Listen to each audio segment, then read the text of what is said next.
Is it me to take lead? Yes. You're the lead. You're the lead dog. You're the lead ram. Today. Right. Hi guys. Welcome to another episode of the Friendly Differences podcast.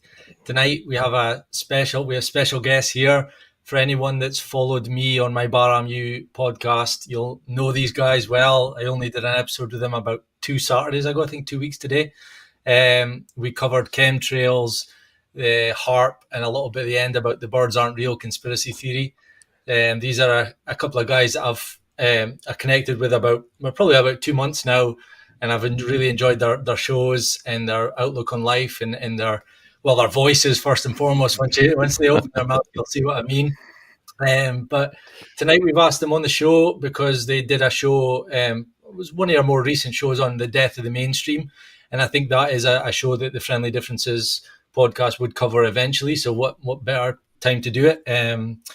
So yeah, tonight's show might be a lot of information. It's a bit different to the kind of shows we've done, but I still want to keep the chatty type back and forth feel to it. We might have, I've done a bit of research, and I know the guys have, and Solid as well, on what we mean by it. But ultimately, I'd like the commentary, like the chattiness, to stay the same. And hopefully, also we're gonna utilize the share screen to maybe show some videos or a clip or two or whatever to back up what we're saying. But I'm interested to know everyone's feelings on the death of the mainstream media. And I kind of hope in a way that there is some pushback. Maybe it won't come from us on the chat, on the panel, but in the chat, we're also looking for your comments as well. So without further ado, I'll hand you over to my co-host, Solid Blue. How are you this evening? I'm good. Good afternoon, everyone. And I'm definitely going to have some pushback because I know Bai is going to be pushing me that way when I want to go that way. so having said that, I'm not going to ramble on. I want the Wolf and Bull to introduce themselves, and whichever one of you guys want to go first. Well, you introduced me first, so youth before beauty, right? That's exactly. So I'm the Wolf, also known as Cam in my day-to-day. Happy to be here. A little bit about our podcast. We really talk about, culture and social events. Kind of spread a lot between things. Bull, ain't that true? We go all over the map. Yeah. And I got to say, though, I have been seeing a lot of mechanical birds lately ever since that podcast bit. Mm-hmm. So it's kind of like when you see a car that you drive. That's exactly right. You buy a new car and everyone on the street has that car. Oh, yeah. Just mechanical pigeons. Yeah.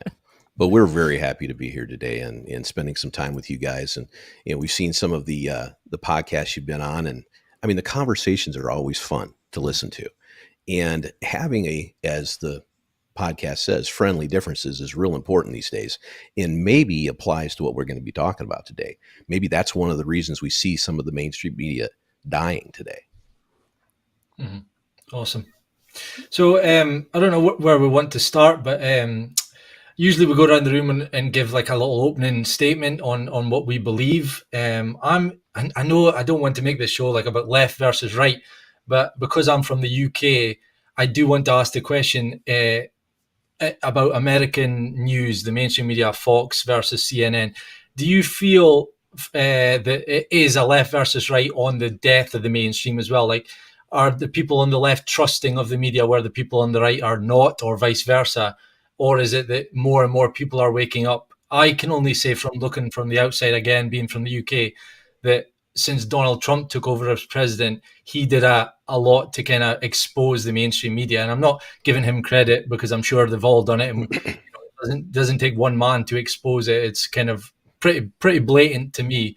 But he was the one that coined the phrase fake news, and he was always attacking, the CNNs and the news when he was ever doing a press conference. So I'd like to ask that question first and foremost to you guys, and then obviously my view on the news is I'd like to touch a bit upon the Smith-Mundt Act that was modernized in 2012 under Obama's administration, where I think it was 1948, the Smith-Mundt Act was put in place so that the American media couldn't lie to their own people. It was okay to do it to other countries, which, again, have your own say on that. I think all lies it's just lies and it shouldn't be allowed, but you can see the benefits of it. Maybe there is an argument for it. But in 2012, Obama's administration modernized it so that you could use propaganda against your own people. And to me, I've said it a lot on my shows where I think that is the one single-handed thing that if we were all to combine, to get together, left and right or whatever, we should fight that, because how can anyone be okay with their own media lying to them and being allowed to lie to them? So I'll pass the mic and see what your guys' thoughts are, whoever wants to take up. Yeah, I think that maybe you hit on one of the subjects. The second part of what you talked about kind of is conflated these days, because you always have left and right. You always have polarization that's going on. You have different groups, whether it's Fox or CNN or any of the new technologies that are platforms that you can look at and see biases, right? And the things that we look at as individuals, as human beings, tend to be things that you lean toward anyway. Now, it's important to get feedback that you approve of, but I think it's even more important to get feedback that you don't approve of, to get a different sense of who's telling you what and for the reasons. And I think what it comes down to me is, you mentioned this thing back in Obama's era that about lying to foreign countries versus lying to your own. Well, I guess we have to really define what that is now. The lying part of it is what I mean, because if you go on any media platform, any cable news show, one of us could look at it and say, they're lying to me. And another of us could look at it and say, no, they're telling me the truth. The reality is there's always somewhere in between. There's a lot of gray out there, but it's a spin room. It's a massive spin room designed by people to get us to look at it, click on it, and buy things. That's kind of where I come from. Yeah, I would probably align myself in that area as well. I'm maybe a little bit more hypercritical of the media. I believe in following the money, and a lot of these organizations are owned by, and we'll dive into this, but owned by 6 major organizations, all of which that do lean predominantly left. I don't have a problem with right or left. I find myself right in the middle as a libertarian. Obviously, I'm socially liberal on social problems and conservative on fiscal issues.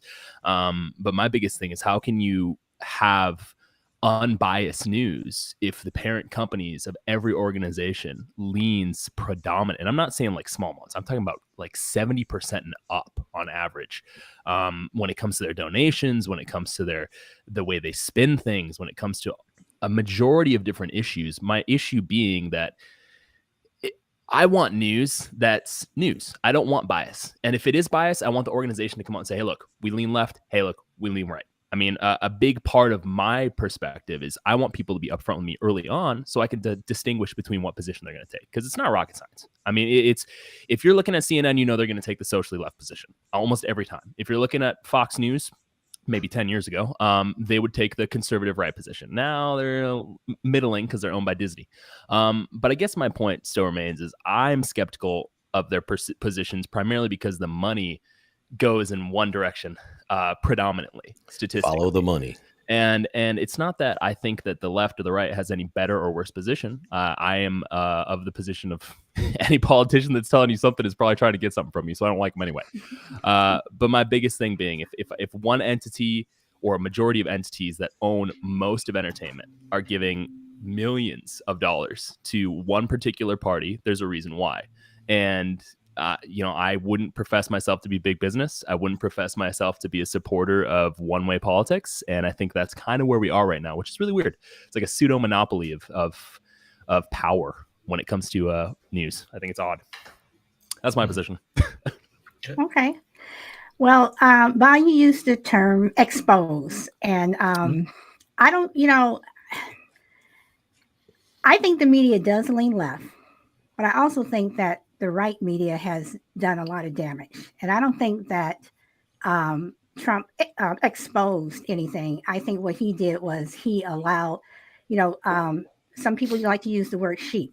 And I think that one group of people that are sheep are people who have bought into this fake news thing. And like you said, what is fake news?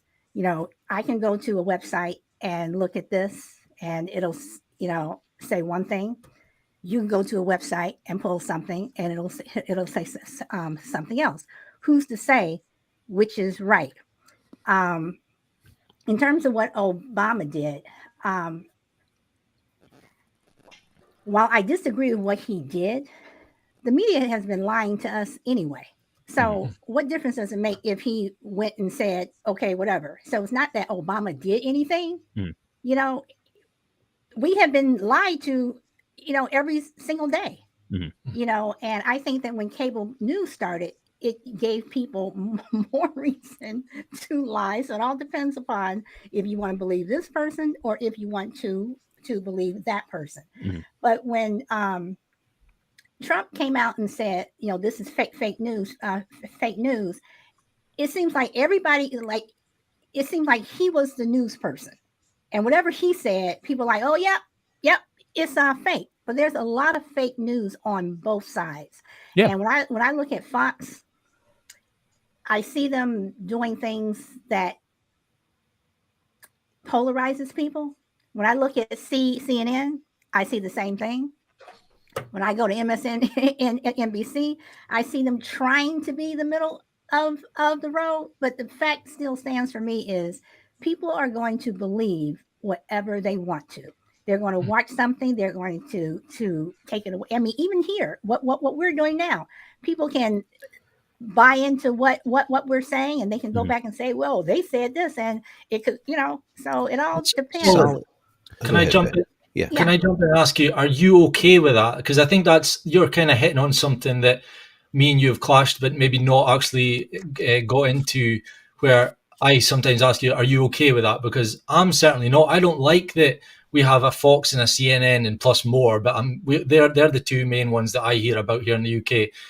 Are you okay with them polarizing a certain, part of the population? Because no, that's not what I'm saying. I'm not okay with it. But the bottom line is, whether I'm okay with it or not, or you are, people are still, and I know you hate when I say this, but it's true. People are, in the end, people are going to do and listen to and think whatever they want, wherever they get their news, or if they're talking to their neighbor and never turn on a television set at all, they can buy into everything that their, next door neighbor says.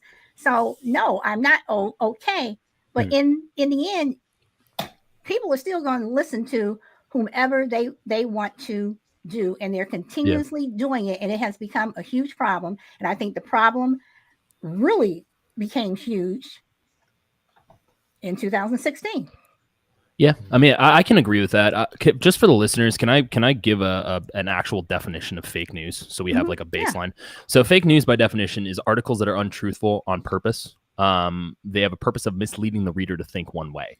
So I think when people look at Donald Trump, as you said, you think he didn't discover anything.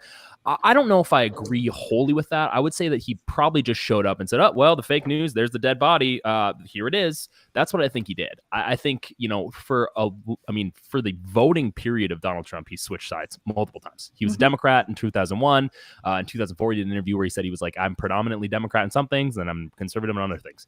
So I don't particularly like him. I think he's funny. I think he said some really stupidly funny things. And from an ironic perspective and satirical perspective, I love it because it gives South Park so much ammo.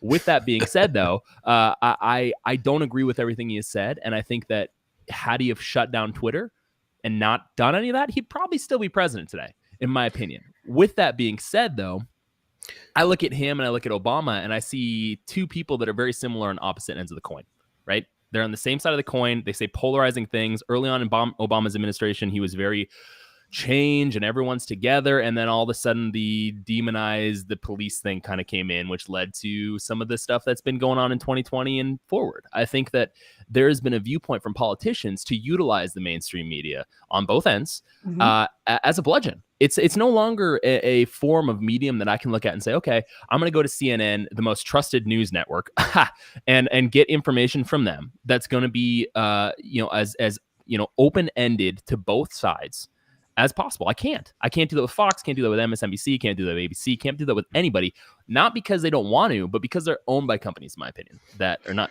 my opinion, factually owned by companies that predominantly lean one direction. Can I ask this, and Bull, I know you want to say something, but let me ask this. If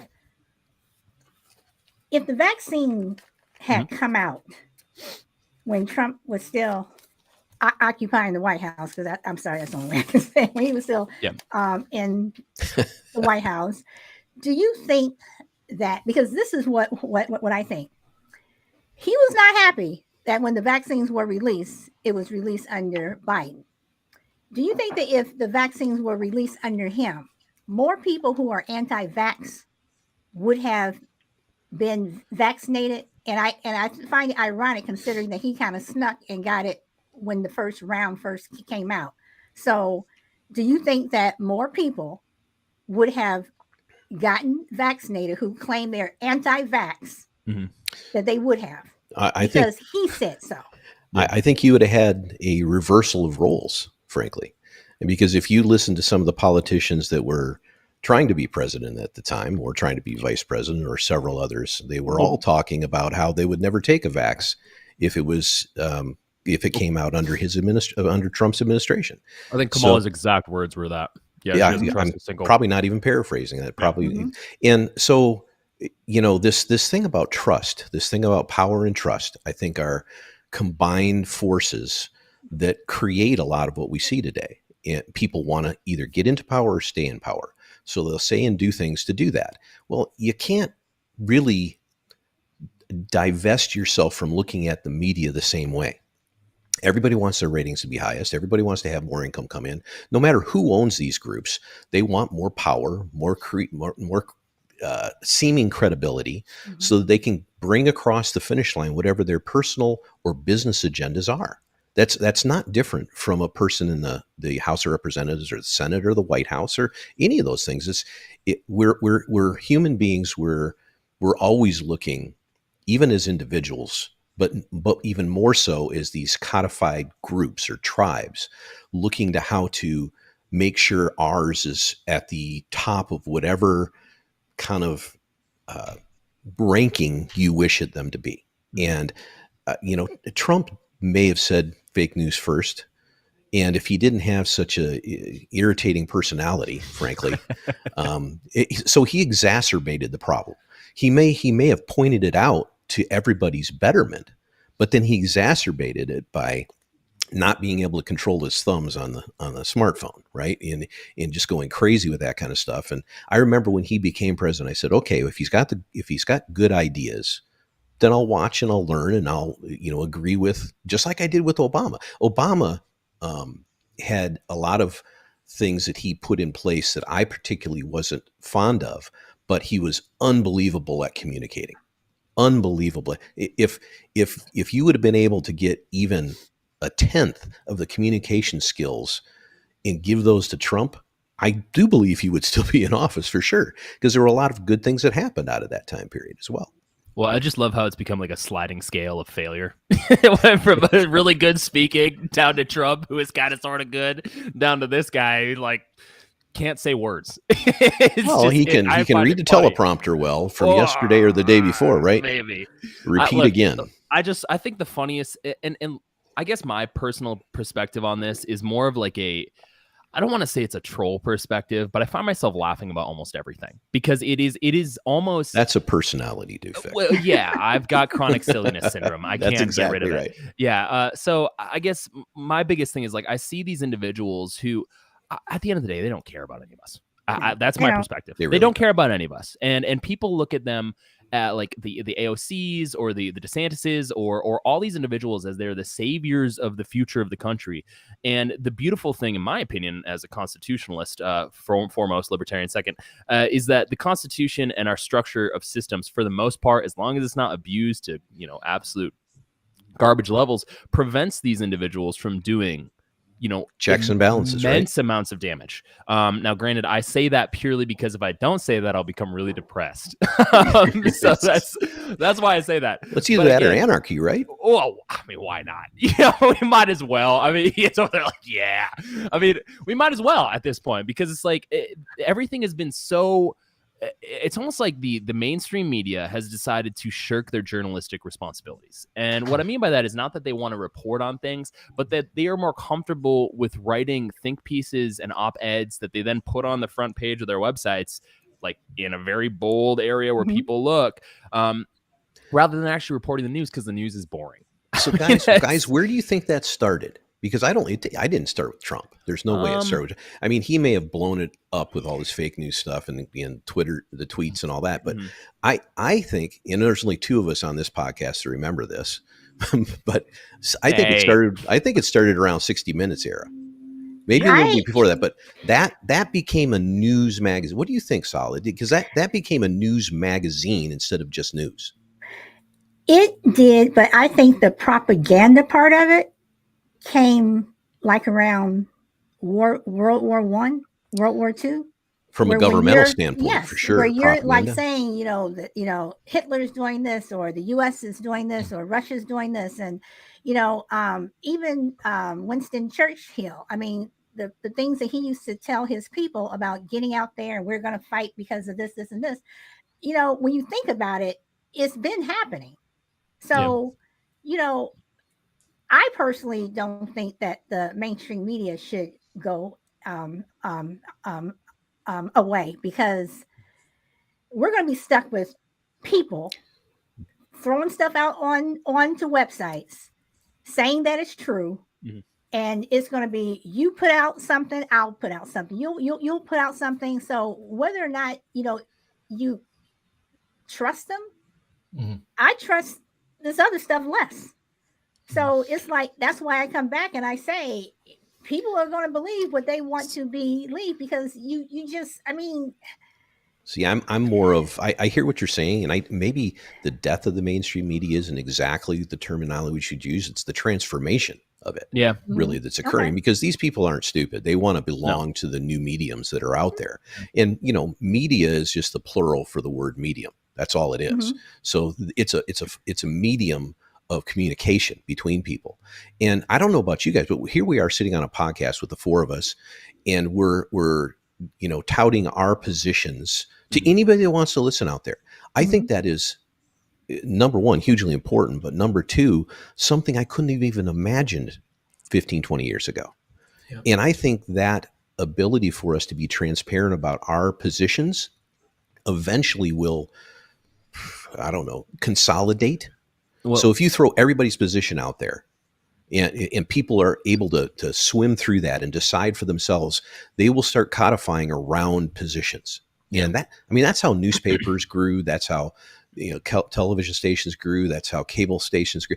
So I think the same thing is happening all over again, just with an immediate and very individualistic medium. Well, I mean, Solid, you're right. I mean, the term muckraking it came around into popularity in 1912. So you're right around World War I. I personally think that the I can't say words today. the sensationalization of media has been around for a long time. Sensationalization has been around for a long time. Thank you so much. I was having a moment there. And I think we're now going back to almost where we started in 1912, because in 1920s with the Communications Act in 1934, muckraking kind of fell out of popularity. People are like, this is sensationalized. We don't like what this is. We're not going to listen to it. And just to give our listeners some perspective, the Communications Act of 1934 specifically was an agreement between commercial television and the people of the United States that established that the airways are public property. Commercial broadcasters are licensed to use the airways, and the main condition for use will be whether the broadcasters serve the public interest, convenience, and necessity. I think the last two, necessity, gone, convenience, maybe, public interest, not so much. I think that's been manipulated by social media and by the transformation of technology, frankly. But I think right now we're at another almost, post muckraking stage of muckraking, if that makes any sense, from a news position. And I personally don't know how we get out of it without getting rid of the mainstream media, because the mainstream media is tied to that narrative that they can't let go of. I mean, CNN is not going to wake up one day and admit that they were wrong about Hunter Biden. They're not going to say that ever. But don't you think that if you get rid of that, you're creating just another monster, that you're going to have someone else who is going to, who is create their own news thing or whatever, and you're creating another monster. So, well, I guess you're looking at it. Well, yeah, you're looking at it from like the lesser of two evils, and I understand that. Like, I get it. Like the lesser of the two evils would be to keep the mainstream media with its downward trend of the funnel. I understand that. I don't necessarily know if I agree entirely. Primarily because the mainstream media will continue saying the same thing ad infinitum until they go out of business. I mean, you look at organizations like the Daily Wire, or you look at Tim Pool, or you look at hell, even Al Jazeera, or these other fringe organizations that would be considered left, like super left wing or super right wing by mainstream media. They're getting more, or Joe Rogan, prime example, getting more views immensely. That whether they're pushing, information that's correct or not is obviously another discussion. But with that being said, they're getting immensely more views, almost to the point. I mean, you look at what's his name? Gosh, the guy from CNN, Brian Stelter. He's gone. Like his show's gone because people are not watching it. They don't trust these organizations, and I would say a lot of this is primarily because of 2020 and some of the decisions that these people held to without like really thinking about the ramifications of it. But at the same time, I think as time goes on, I don't think people want traditional forms of information anymore. I don't want to have to sit on my couch for an hour and watch Don Lemon, basically talk about his positions. I mean, if I wanted to get information, I'd either A, for me personally as a millennial, I want to either read it and actually read it myself and determine for myself, or B, have someone tell me their side when they talk about it. And the mainstream media does not give you that. I mean, even with Fox News, they're not going to tell you we're going to take all the right positions. They're just going to say what they want to say. Same with CNN, same with, NBC, ABC. They never come out and say, this is the position we have. And we can segue into this eventually, but I did some research on this, which is kind of enlightening, but also really alarming, because my position has always been, as I said a little bit ago, follow the money. And I am not pro big business. I would prefer, we have small government and small business. And over the last few years, with everything that's been going on with the decision with COVID and everything that's been going on with the decisions of policies and lockdown, we've driven hundreds, if not thousands of businesses that are small out of business in favor for large companies like, AT&T and Walt Disney Company and the National Amusements, which owns Viacom and CBS and Fox Corporation, all these organizations that own like almost 95% of the market, just by affiliation or mergers. So that's my position. I think we've dug ourselves into a hole, and by we I mean the mainstream media, and I don't think they're ever going to be able to get out of it. I think that's my position on it. Can I ask a quick question on something you said there? Do CNN and Fox and all them, do they not admit their bias? That's maybe a stupid question, but I actually don't know. Like, do they believe they're telling you fact? Well, I mean, let's take the Washington Post, for example, right? Their slogan is "Democracy dies in darkness," whatever that means. And let's see if I have information on them. WAPO, I should. Do I not? Well, we'll use them as an anecdotal position because I don't have them on this list. But that they're owned by Bezos, correct? I'm pretty sure they're owned by Bezos, which Jeff Bezos, I'm pretty sure, is left leaning. Could be wrong. I could be wrong. So my whole position is when you have slogans like that, "Democracy dies in darkness," or CNN's, I think they're America's most trusted news organization. I think that's their slogan. Those slogans are not meant to be biased. They're meant to be like with what we were talking about with the specific organization in 2020. The BLM, you can't disagree with that. You can't disagree with a position that is made to be a non-falsifiable premise. Why would I ever disagree with Washington Post? Democracy dies in darkness. Why would they not push it? Why would they push anything that's against democracy? Like it's these positions that they have tie them to the narratives that they create. So you got CNN, they're tied to the narrative of being America's most trusted news network. Why would they ever deviate? Why are they ever going to say that they're wrong? Same with Washington Post or any other organization that has these statements that sound really good on paper, but tie you to a narrative that you cannot deviate from. And it almost sets them up for failure long term, because one wrong article, look, if CNN ever came out and said, "Hey guys, we were really wrong," like say 2026, they come out and say, "Hey, we were really wrong about the last presidency about some things," no one would ever listen to them ever again. Never. And when we talk about retractions and articles, people don't go back and read that stuff. They don't go and check. Retractions are on the last page anyway. Yeah, and they're at the very, very bottom, and no one ever reads it, and that's intentional because they don't want to ever lose the audience that they have.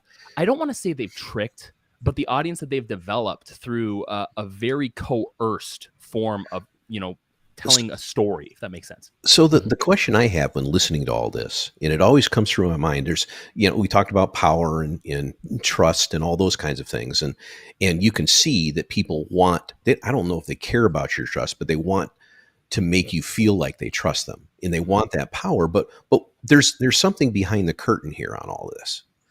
And there's an agenda. When big businesses, 6 of them, I think you said, Yep. Wolf, that own most of these conglomerates, right? Most of these communication, and communication in general has been the number one power for civilizations, for states, for countries, for fiefdoms, for everything through the course of time.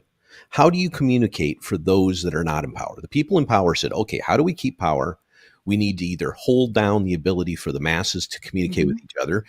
Back in the medieval times, you just didn't have any educated population. Now everybody's educated. So if everybody's educated and everybody has ubiquitous information at their fingertips at all time, how do you control that?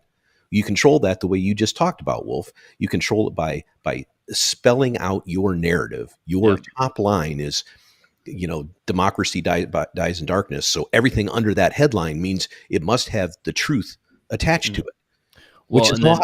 Well, then what you do as well is when if someone pushes back, so you look at like my favorite, most comedic, hilarious commentator of all time, but the most banned person of all time, Alex Jones. I think he's hilarious. I don't agree with anything he says, but I think he's hilarious. Come on, we got to hear the voice. Oh, I can't do the voice. The voice is a little bit too much.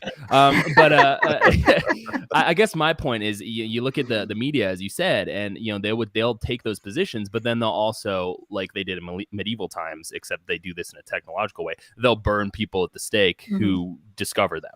So, I mean, a prime example is Alex Jones. The guy can't get a job anywhere. I think he's in major legal trouble right now.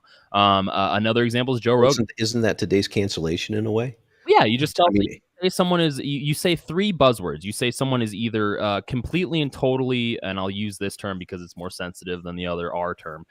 They're ignorant to other races. You'll say that, or you'll say that they're somehow a communist on the right hand side, or you say that they're an extremist. Those 3 buzzwords, and all of them end in "ist." And if you say any one of those, people automatically go, "Oh my God! Well, of course. Why would you make those charges if they aren't correct?" And I don't know. I just think, like you said, 6 total corporations, 15 billionaires. I mean, that's the smallest group of best buddies I've ever heard of in my entire life that owns like 95% of. I mean, it's astonishing how much they own. Have you guys ever seen the videos collaged together of all like the CNNs, the Fox, the CNBCs, all saying the exact same lines? Yep. The headlines and all that. I think that is a huge red pill moment to a lot of people. It was to me. Even Obama's speech was the exact same as some mayor. I think it was a Washington mayor or something, word for word. Melania, I think, didn't she say the exact same speech as Michelle Obama? Michelle Obama. Yeah. Yep. And those, I know it's little, and it could because we are, obviously into this stuff, that's nothing. But to people who maybe think that they're sitting down to watch CNN and learn facts, or Fox and learn facts, when they see that, they're like, wow, what's going on here? Like, that's a wake-up moment. For me, it was anyway. And you were asking earlier, like, what do we do? We're living in a world where you have polarized opposites. And I've heard this a lot on podcasts, and especially hear people in the UK when they talk. We actually say that we feel sorry for you guys in America because your media is atrocious. It really is. Like how they can, polarize people to be at one end of the spectrum and the other. Whereas here in the UK, we're not so much. BBC is our main one. And to be honest, you're kind of hard pushed to find anything else. And they are center left. I would say they're lean definitely left, but it's not so big here.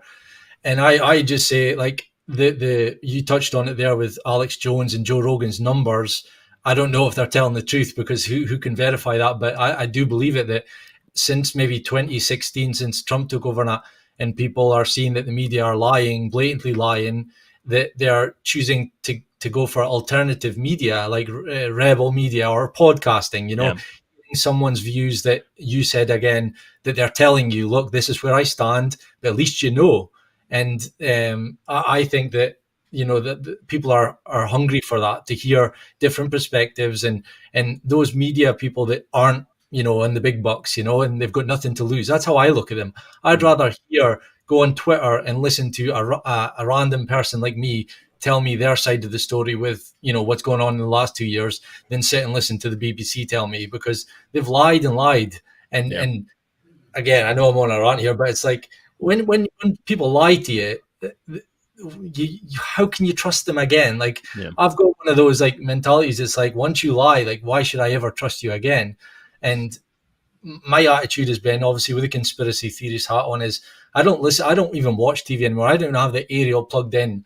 The most I'll do is sit and watch on Netflix. Like, I'll watch Stranger Things.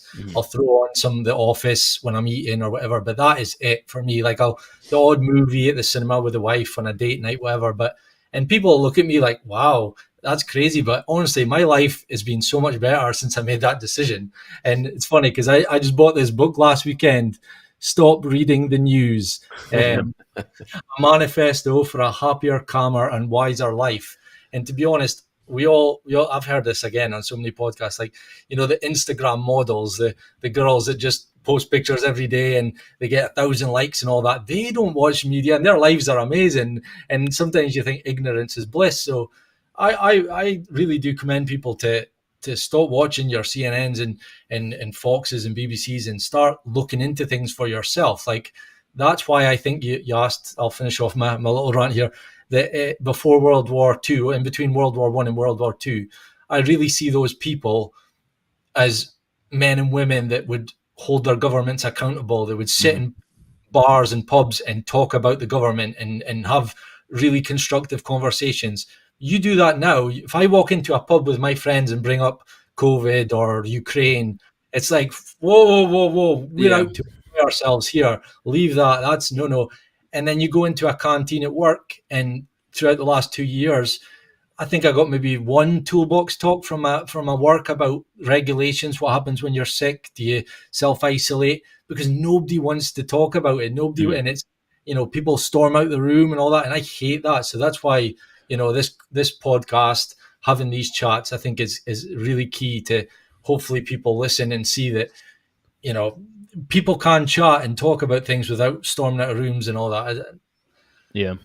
But Well, can I interject really quick? Solid. I would probably say I agree with you. Like, when it comes to, like, I desperately would love for the mainstream media to be where it should be.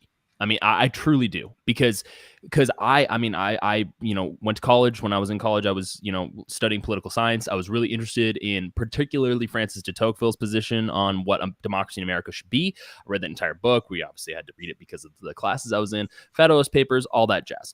My biggest thing is I wish the people of this country, specifically in this country, because it seems to be a symptom of almost lackadaisical apathy when it comes to politics or anything that is required to keep the country going. I wish they would have the ability and wherewithal, or maybe the patience, to talk about this stuff. But to Ian's point, it's, why would we trust those people? I mean, why would I trust anybody after 2020? I mean, honestly, I'm right there with you. At the same time, the other side of that argument is, okay, well, now we have a large group of people who are now despondent, who don't want to talk about any of this, who only want to listen to people who are not mainstream media. And then it causes, to Solid's point, an echo chamber of almost, I don't want to say crazy ideas, but ideas that are hyper polarized, just like the mainstream media is pushing. You got two different sides, and then you got a side in the middle. And the one side's the right, and they think, every liberal is a lizard person. You got the left side, where everyone who's super polarized thinks everyone is somehow racist. And then in the middle, you got a group of people who think everyone is out to get them. Any information is bad information unless it appeals to their own bias. And I frankly don't know how you get past this point, because it's almost as if the universe, if we're going to talk about, what I like to refer to as space racism, if we're going to talk about, being an Aries or a Scorpio, it's almost as if the universe wants these things to fall apart. That's what it seems like, because they can't let go of the fact that they are not correct on a lot of their positions, not because those positions are on paper, not because those positions don't sound good, but because they're not functional reality. They don't operate within realistic perspectives or viewpoints. Guys, do you think part of this is information overload? There's just too much Yeah. information coming at us all the time. I mean, Solid, when I was a kid, but you knew you had a encyclopedia salesperson come to your door. That's how you got. If you wanted a big volume of information about the world, that's how you got it, and it changed whenever those encyclopedias decided to make a change, and you got the local paper delivered and things like that. And so there was this intake of information, and it was satisfactory to fill a certain void in your life. Now, every void is filled by inundated information. And if you're not at least reading the headlines, which is part of the problem today, everybody wants those 8-second bites now. And I mean, I'm just as guilty. I'll flip through my phone and look at these headlines. And if something interests me, I'll dive into it. And the only time it interests me is if it's something that I'm nostalgic about, perhaps, or it's something that jumps off the page as maybe hitting an emotion for me, which is problematic because that creates that echo chamber you're talking about. Yeah. But see, and this is why I say, yes, the media needs to revamp, but it is needed because, again, you may not turn on your TV, whatever, but if you're scrolling through your phone or on your computer and you're looking up, things, you're going to the media, so and to just ban the media totally, we're going to end up with people on some of these sites or whatever who are total whack jobs, and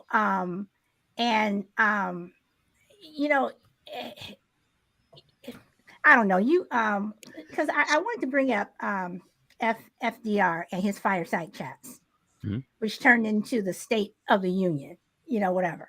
But Franklin Roosevelt used to sit there next to the fireplace with the with the ambiance and everything, and he would tell the American people, and people just sucked it up. So again, what's the difference between that and now? What you have now? If FDR had access to YouTube or Twitter, it would be a whole different story. So that's why I said, do I think the media is right? No. Do I think they are needed? Yes, because then you're going to end up with people who have their different podcasts, and all people are going to do is just say, well, yeah, I was listening to Solid and she said that, and she is absolutely right, and I could be totally wrong. So either way, you're still going to get people who are going to follow and listen to people that is just absolutely ridiculous. You got to trust somebody, right? So yeah, right. But who are you going to trust? Not FDR. He lied to everybody. Nobody had told you. This is what I'm saying. So when you wasn't he a werewolf person? There's a movie specifically about that. There is a movie, by the way, you guys should watch about him. It's hilarious. He's like terrible he has polio and he fights werewolves. It's on Netflix. Just I'll send it to you guys. It's incredible. I mean, it's just crazy. And I just want to bring up something about 2020. 2020 is never going to go away. It never is. Because when you have someone, yes, I'm going to bring him up again. When you have someone like Trump who just will not let it go. And this is what I never understood when he started saying, I'm going to bring this up, y'all, because yes, I am. The election was stolen. Yeah. He was saying that before the first ballot even was cast. He was saying it back in February, March. If I don't win, the election was stolen. And he even said, if you repeat something over and over, people will believe it. Isn't that the same thing? Can I pause it? Didn't Hillary say that? It's the same thing. But this is hook, line, and sinker. So again, how can you, but again, like I'm just saying, how can you say something is going to happen when people didn't do anything for it to happen?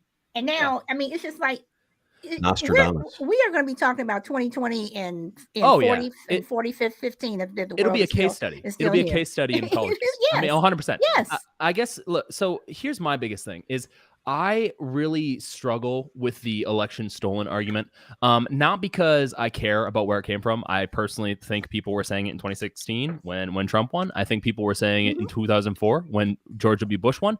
I think people probably said it when Reagan won. I would argue that people probably have said it every single 4 years from the beginning of time. Obviously not with the original Chad, as I like to refer to him, George Washington. Obviously not with that guy, but ad infinitum with every president. Someone has always had that position. I guess my point is, as time has gone on with the advancement of technology and the polarization, because that's what the media does. They polarize. They don't give you information. They polarize both sides because what is the best way to divide your enemy or to conquer your enemy? You divide them. So, when it comes to Donald Trump, of course he said that. He said that in 2020 and Hillary said that in 2016. Everyone has said that because they don't want to lose. I get it.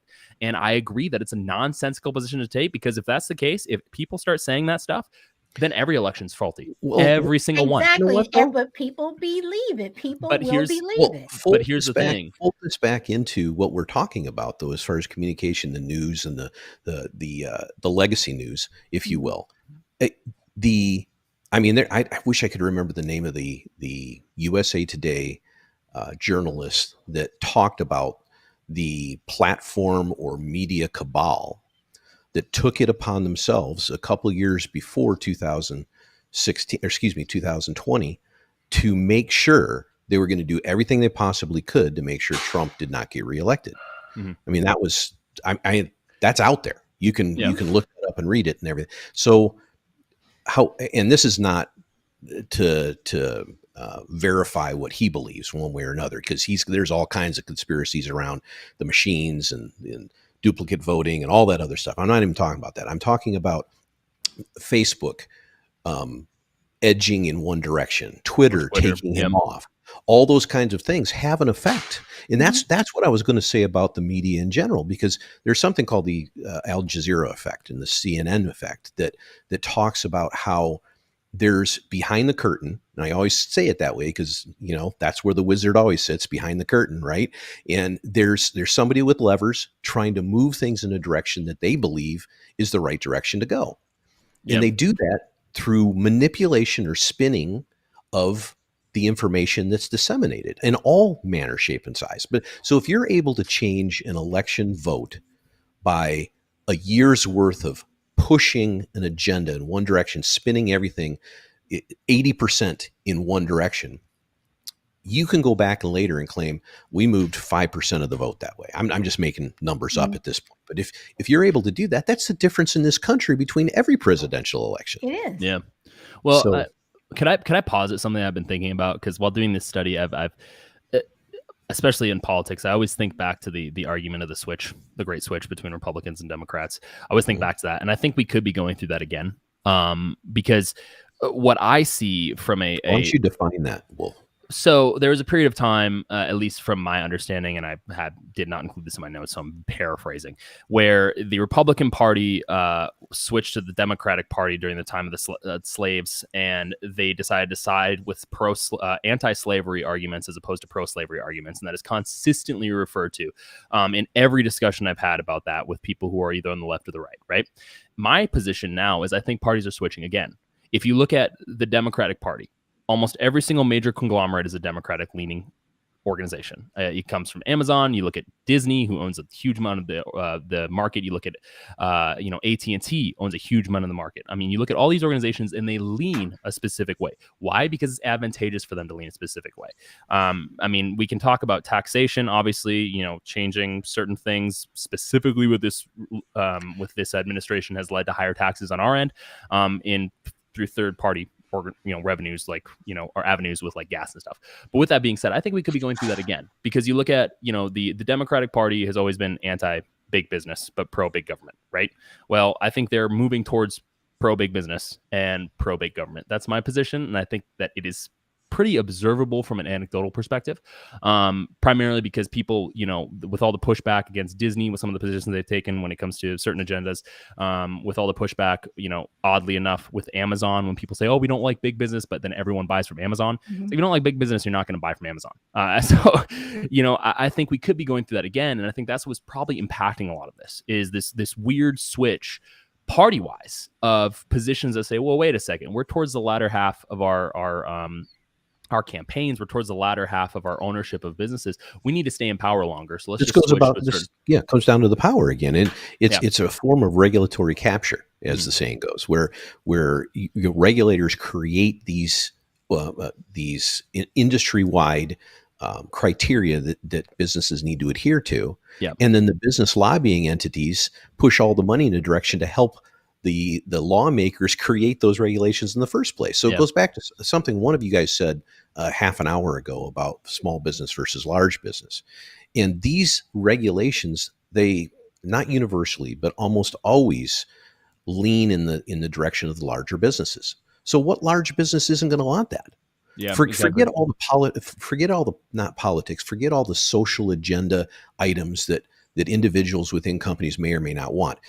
Put a big blinder on that. Make those companies totally anonymous, and you'll see where follow the money again. You'll see where the money comes from and goes to, and where the regulators apply those things, and who wins and who loses. I mean, I've owned small businesses for the last 20 years, and they've been crushed, and it's not because of pandemics. It's because all my small businesses were in Southern California. And the regulations that dominate that region, some of them are for very good reasons. Mhm. And I'm not going to argue all those reasons. I'm not saying that. But when I don't have the same kind of money to put into something, or I don't have the same money as a small business owner to raise all my employees' wages by 20%, and Amazon can, what's going to happen to me versus them? Yeah. Can I share some stuff? Yeah. Yeah. I was gonna say that. Yeah, give me a second. I think this should work. Okay, so can you guys see my screen? Yeah, hold on 1 second. Let me. Not yet. There we go. Okay, There we go. so this is a website that I think everyone should use with literally any major corporation. It's called opensecrets.com. Just to give some perspective for our listeners, this is where I got a lot of my information when it comes to donation side of things. Just to go to Bull's point, you have a demographic of companies that are donating actively to a demographic of politicians that are then engaging in a certain narrative that's ingested by the viewers and the listeners, then is regurgitated in real time, and then studied through research groups and think tanks, and then the cycle continues. So this particular organization, just to give some information just to the listeners, is a nonpartisan, independent, and nonprofit organization. Open Secrets is the nation's premier group tracking in money and U.S. politics, and its effect on elections and public policy. So this is something that I was paying attention to normally with my studies. A prime example, one of the first companies that we looked at was AT&T. And to go back to the notes that I put together so people have an understanding of where I'm coming from. Media consolidation has been a major issue. Obviously, 15 billionaires, 6 total corporations. We've talked about this: AT&T, Walt Disney Company, National Amusements, News Corp, Fox Corporation, which was owned in part by the Murdochs, Sony, and Hearst Communications. The only one that is not currently doing stuff online news-wise is Sony, but that's probably subject to change soon. Now, AT&T, for a prime example, you can see their total contributions, you can see the total aspects of lobbying in 2022, and when it comes to the recipients, you can see where all their money is going currently. You've got the Democratic Party with almost $1,000, 39% of spend. Obviously, they've got a nominal, not important part of the statistics to others, whatever that means. Incumbents, which is what I want to pay attention to, 91% to incumbents. You've got House recipients, Democrats, 753,000 compared to 465, almost 50% more. Senate recipients, 120,000 to 104, so there's a smaller deviation there. You got party recipients, federal compared to Republicans. You can see the disparity between the two. And then you can see, obviously, very helpful from PACs and from individuals. I believe political action committees is the term for PACs. I could be wrong. So the data that I put together, there's a lot of it. But when it comes to specific metrics, obviously AT&T owns CNN, as I said, 947,000 Democratic candidates. You can see all the data that I just did there. Per House recipients, average 3.8K. For Republicans, 3.6K. And then for other organizations like Comcast, the owner of NBC, 1.16 million to Democrat candidates, 66% of cycle spend. Keep in mind the percentages here because they're important. 577,000 to Republicans, or 33%. You can see predominantly incumbents, predominantly Democrats when it comes to spend, right here as well. And then same thing with National Amusements, owner of CBS, 85% of their spend to Democrats this year, 14 to Republicans, 86% of spend to incumbents, as opposed to 13 to non-incumbents. And my biggest argument there is the more incumbents that are within, power, the worse things get because they're less likely to do anything. Same thing, it's kind of a similar trend, is a large disparity between percentages between the two parties. And I think there's a reason for that. Sony Corp, even though they're not doing news, you can see the disparity. It's incredible. I mean, 82 to 17%. Obviously, the numbers don't add up there, but it's still, disparity is huge. Same thing with the congressional candidate. These are the averages for congressional candidates. 74% to 24% Republicans. 86% to incumbents, 13% to non-incumbents, 76% to Democrats for federal, 23% for Republicans. And I think this ties into the fake news description earlier. You cannot tell me, and I know this is anecdotal, but you cannot tell me with a straight face that these organizations that are predominantly operating parts of one party, doesn't matter which side, one party in this instance, are unbiased. You can't tell me that. I don't believe it. I won't believe you because the numbers tell you otherwise. I mean, sure, they'll donate to the Republican Senate and they'll donate to the congressional candidate of the Democrats and they'll show disparities between the two. But 74% to 24%? I mean, those are numbers that almost guarantee till the end of time that you will perform perfectly campaign-wise. And I think that when it comes to censorship and when it comes to narratives, that only points to the fact that they are blinded by the bias that they choose to hold in opposition to others' perspectives. Not in the sense that those others, have good ideas, but in the sense that it's my way or the highway. I mean, it's the numbers are almost, I don't think I've ever seen, at least from my personal perspective, I've ever seen data points that are so one-sided across the board. You need to ask yourself, is that a reflection of the population and the agendas of the Democratic Party versus Republican? Or is that, as I said a few moments ago, more of a reflection on what those businesses in particular are looking to achieve? So I think that depends on where the money's coming from, right? So you look at CNN, AT&T owns them. 1.3 million is from PACs, 344,000 is from individuals. And this flips, right? So this flips, Walt Disney, predominantly individuals, 610,000 to 78K from PACs. Then you've got Comcast, which is the owner of NBC Universal. I mean, you can see that they're 1 million from PACs. The other half is from, 978 to individuals. So a little bit more even there. And then you got, National Amusements, the owner of CBS, 290K from individuals, 99,000 from PACs. And with Sony, 187 from individuals and 51,000 from PACs.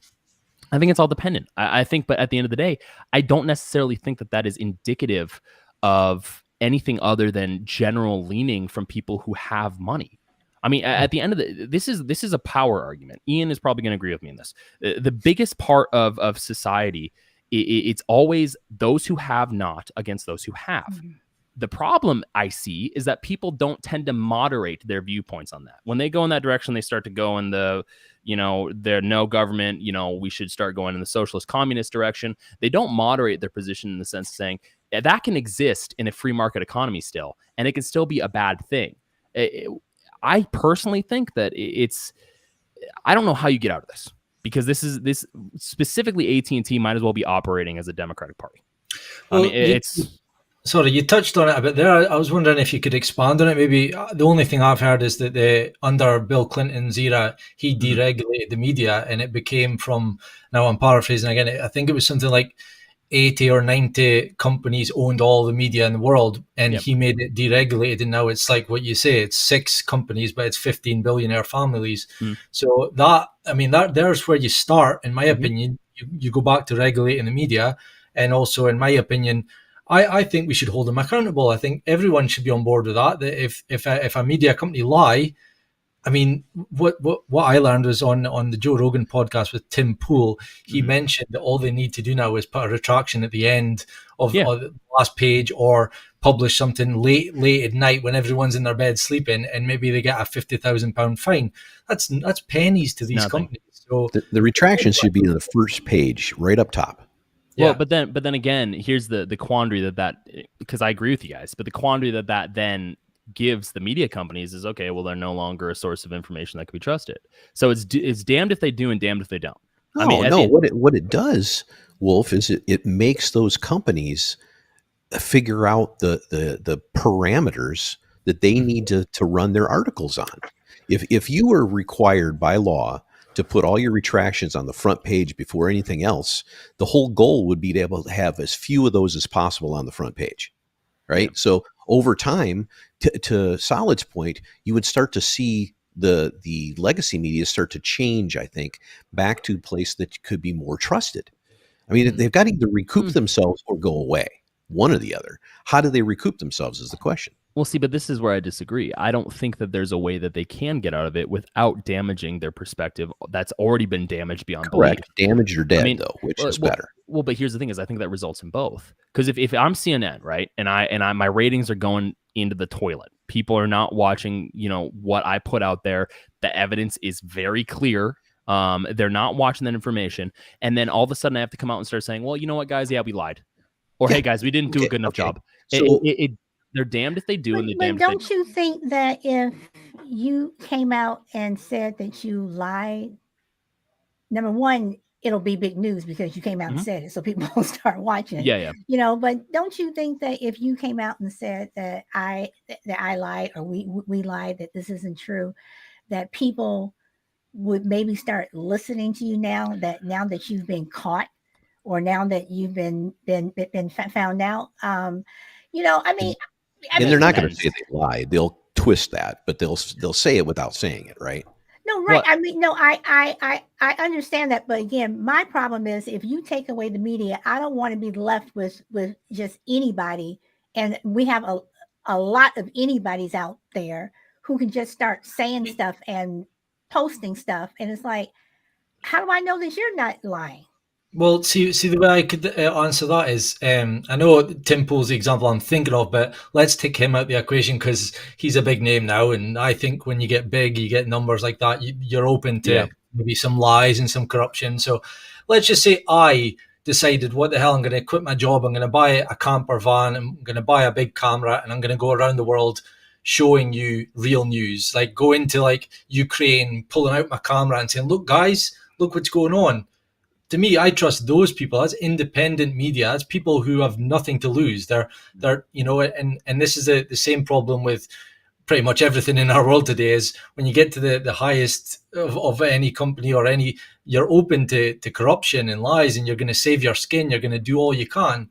And that's what we're seeing with the media.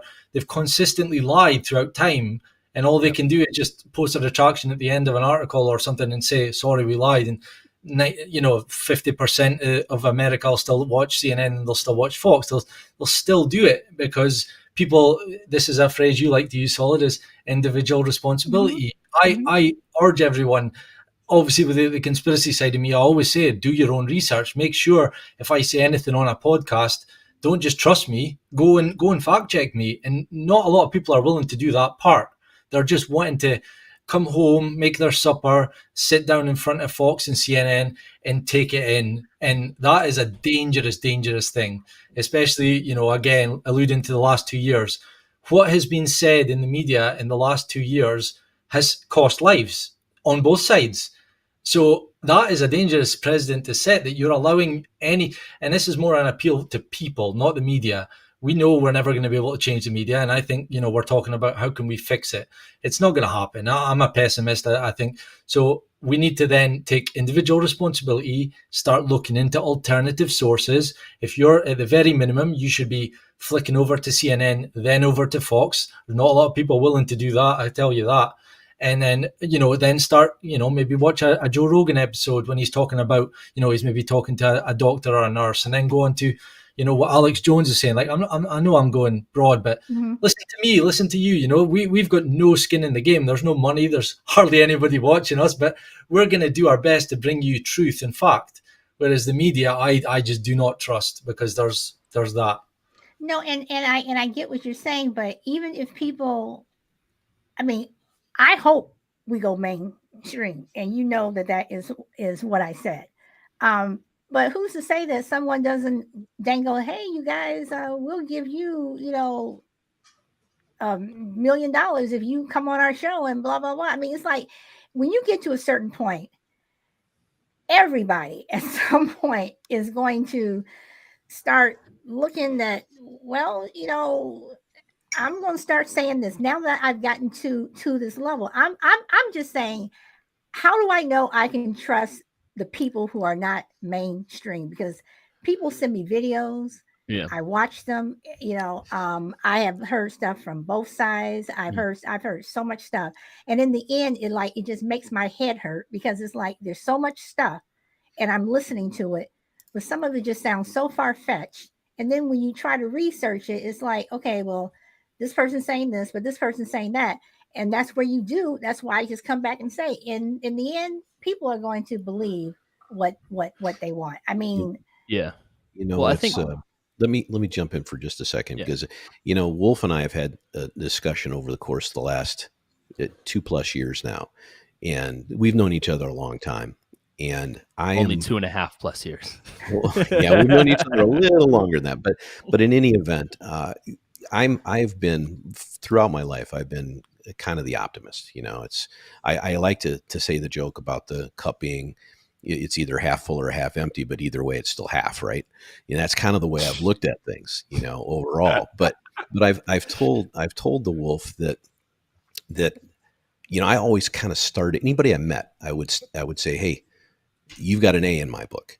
And then from there, as a relationship develops, and if things start to go sour or south, or I don't agree or whatever, I lower that grade, right? And the Wolf is always like, no, start them with an F, man. Start everybody with an F, and let them prove themselves. And I was like, I used to argue with him all the time about this. You still do. And it's a problem. Well, it's still, obviously I need some psychological help with this, but this is all you. It's not me. But the fact is over the course of the last couple of years, because of the things we're all talking about here, where I've lost trust in both individuals, organizations, people, or entities that we've kind of put up on pedestals in our life to look at. Media is one of those. Mm-hmm. Yeah. And it used to be you had the anchor that came on at 6:00 at night, and everybody would watch them, and everybody would believe everything they said. And then they decided to put their opinion on there. Yeah. Which changes everything. That's why I was talking about 60 Minutes earlier, because it's a news magazine, and a magazine is a story. And a story needs to be something people can grab a hold of and listen to and understand and start to agree with or disagree with, which is great for all of us to determine with individual responsibility where our directions lie. But it for me, the problem is I just don't trust anything. I'm seeing everything, as I said earlier, everything has a curtain. And my whole job, through looking through information, like you were saying, go to Joe Rogan, go to CNN, go to Fox, go to all these different things. It enables you to kind of part that curtain a little bit and try to decide for yourself what's real and what's not. Yeah. Well, I think. Go ahead. No, I was just going to say, well, I am one of those people. I have someone who pushes back on me all the time, because I am not a Tucker Carlson fan, but I know it's not you.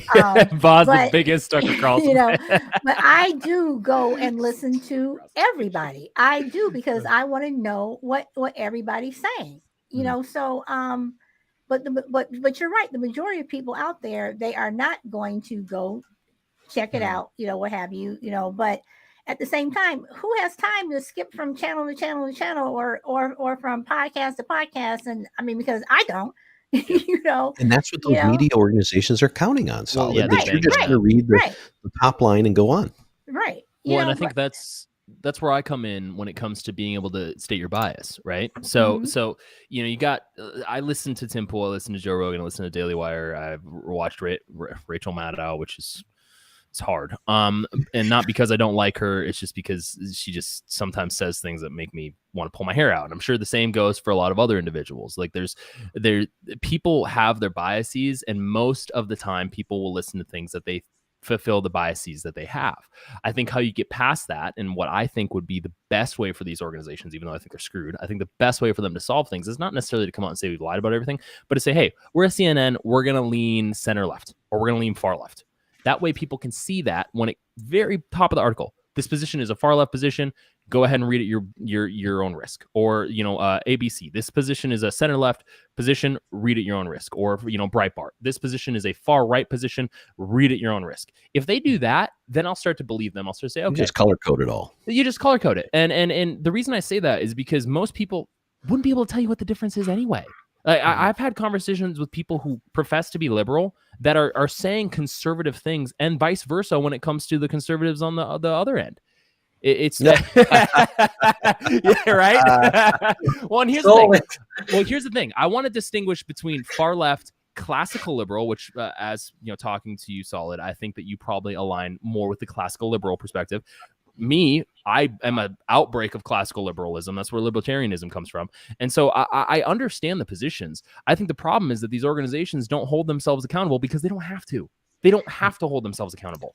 But when you talk about, because I do, I hate the fact now I'm labeled as a centrist, because I do have some conservative views. Mm-hmm.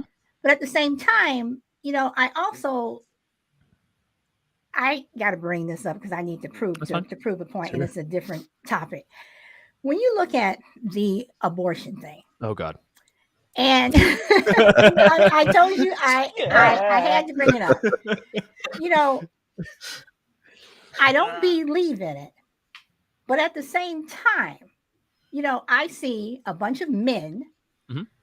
making laws for women, and when I see that, even though I don't believe in it, but at the same time, I totally understand what these people over here are upset about.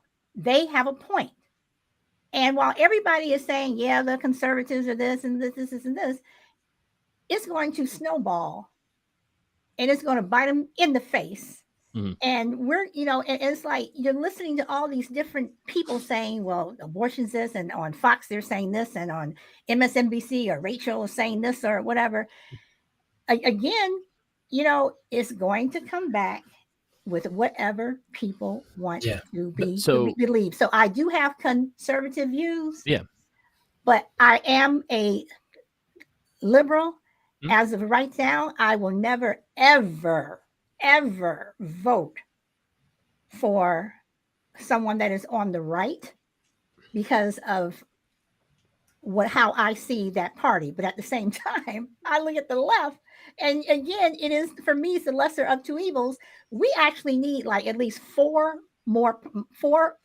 parties or more, because this is just getting to the point where if you want to just cast your vote, you're like going, okay, do I do here or do I do it here? And I know somebody who actually did eeny, meeny, miny, mo in order to vote. But doesn't that dilute the two-party system down to a conglomerate of one-party rule? I mean, if you think about it, yeah. So what would happen? More people come out. Yeah, but what would happen is you've got a predominant of people right now who align mm-hmm. with being Democrat statistically. If we were to break up all the parties in a myriad of parties, it would just be one party rule, because the predominant amount of people would refer to being Democrat. But are they going to have that choice? But is that person going to come out and someone says, oh, okay, so she's on the green side or the independent side, whatever. Look at the UK. UK's got what, how many parties you guys have, Ian? You guys have a ton of parties. We do have 4 or 5, but it's just the same as America. Yeah. So my whole point is all that does is dilute it. It's like when the Libertarian Party comes out, right? So just so I didn't vote for Trump in 2016. I voted for Jurgensen, or whatever the hell his name is, the Libertarian guy who's never going to get anything done because no one ever makes a good argument on the Libertarian side. They always make these arguments that are so floozy. It's like, dude, find someone that can talk well, please. Like find someone who's moderate so we can actually talk about this. But I voted for him, and all that does is just it thins the pack. And in 2020, I saw the writing on the wall with true international pressure. the guy who's currently in office, and I didn't vote for him. Why? Because the guy's not alive. He's not alive. You can't make an argument that he is to me because my family comes from the medical industry. And I say industry, you say field, now I say industry. And I understand what decline looks like. Now, I'm not going to say anything outside of that because I want us to be, kosher for the most part. But I saw the writing on the wall, and I unfortunately plugged my nose, and I did what I needed to do. Now, my whole point being is if you break up the country into a myriad of different parties, all that does is dilute the parties down. People are not going to go and investigate the Green Party. They're not going to go and investigate other parties because it's too much work. And so when it comes to media, you do the same thing. Dumb it down. Make it simple. I was talking about this the other day. Ross Perot basically decided that particular election in whatever year that was with Clinton and HW. That was 92. 92. I mean, his intervention, I don't know, 6% or 9% or whatever. The chart that he had. Oh, yeah. So exactly. I remember it well. I have a question, by the way, for Solid, because you said you would never vote for the right. Do you think that's primarily based off what you're reading in the perception, or do you think it's what the right is currently saying? It is partly because of what the right is currently saying. I see a lot of violence. Okay. I see a lot of white nationalism that has come out of the last 4 years. I see just things that I don't like. But on the other side, when I look at the Democratic Party, it's like, good Lord, guys, what are you all doing? And I have said this before on other podcasts, and if the Secret Service ever decide to listen, I have sent 2 letters to both Kamala and Joe. And I am, like I said, I'm surprised the Secret Service is not at my door, because I am someone, unlike other people, I am someone who I will write letters, I will call people, I will knock on doors, whether or not they read it, listen, let me in. But I do try to do something. But with the last time I voted, the last time I considered voting Republican was for McCain. Not that Obama wasn't good, because he wasn't in yet, but I didn't think he was ready. I didn't think he was ready. But what canceled the deal with me was when he brought on Sarah Palin. And I said, there's just no way, because McCain was already having heart issues and stuff. I'm like, good Lord, if this man dies in office, then this is what we're looking at. But now I'm like, Sarah Palin's just if Biden dies in office, she's the conservative version of Kamala. Yeah, she's the conservative version of Kamala. So either way, and I am a person who will vote I vote for everything. I have never missed voting for anything. So again, I come back to the lesser of 2 evils. I don't want to hear that this person did this, and this, and this, and his stats are this, whatever, because at the end of the day, for me, I don't trust you. I don't trust what you would do to someone like me.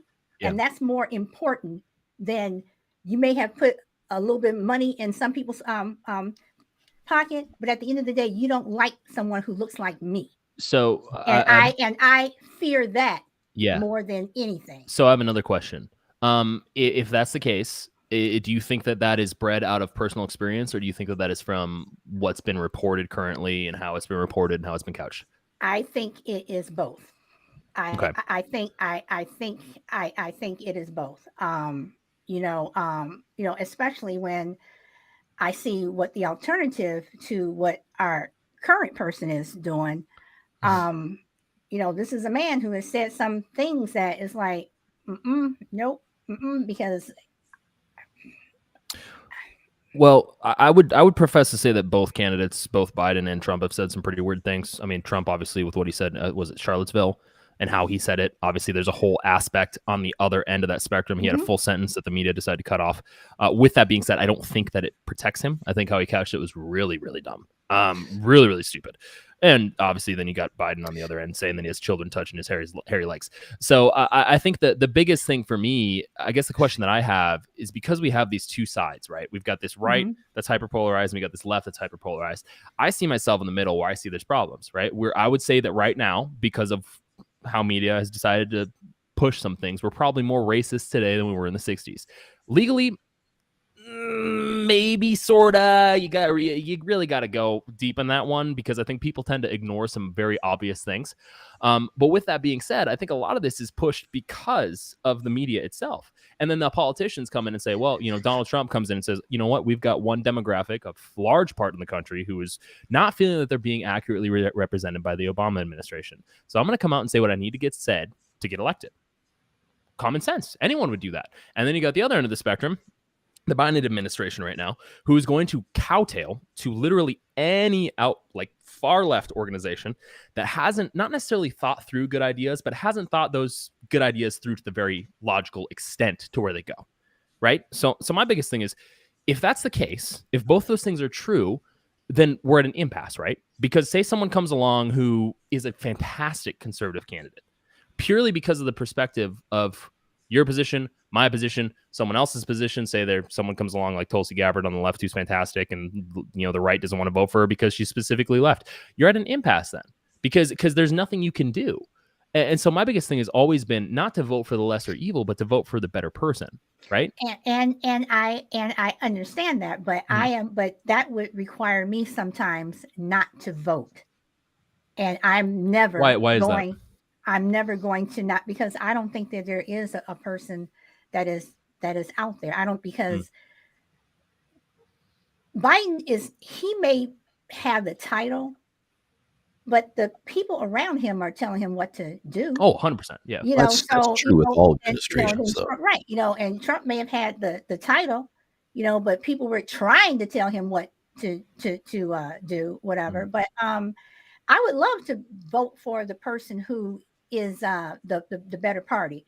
But at the same time, it's like, okay, if you get in there, are you going to have your Mitch McConnells or your Ted Cruz's that are whispering in your ear to do the exact same thing that the other person was? I think you're going to have that from either side all the time. Right. And that's why, and people may not like when I say the lesser of two evils, but that's what it comes down for me, because I'm always going to vote. There's no way in hell you're ever going to tell me not to cast my vote. I think this comes back to the same thing we're talking about with the news media. We're putting a character, a person, which is not worthy in any stretch of the imagination, whether it's the anchor of the nightly news or whether it's the president of the United States.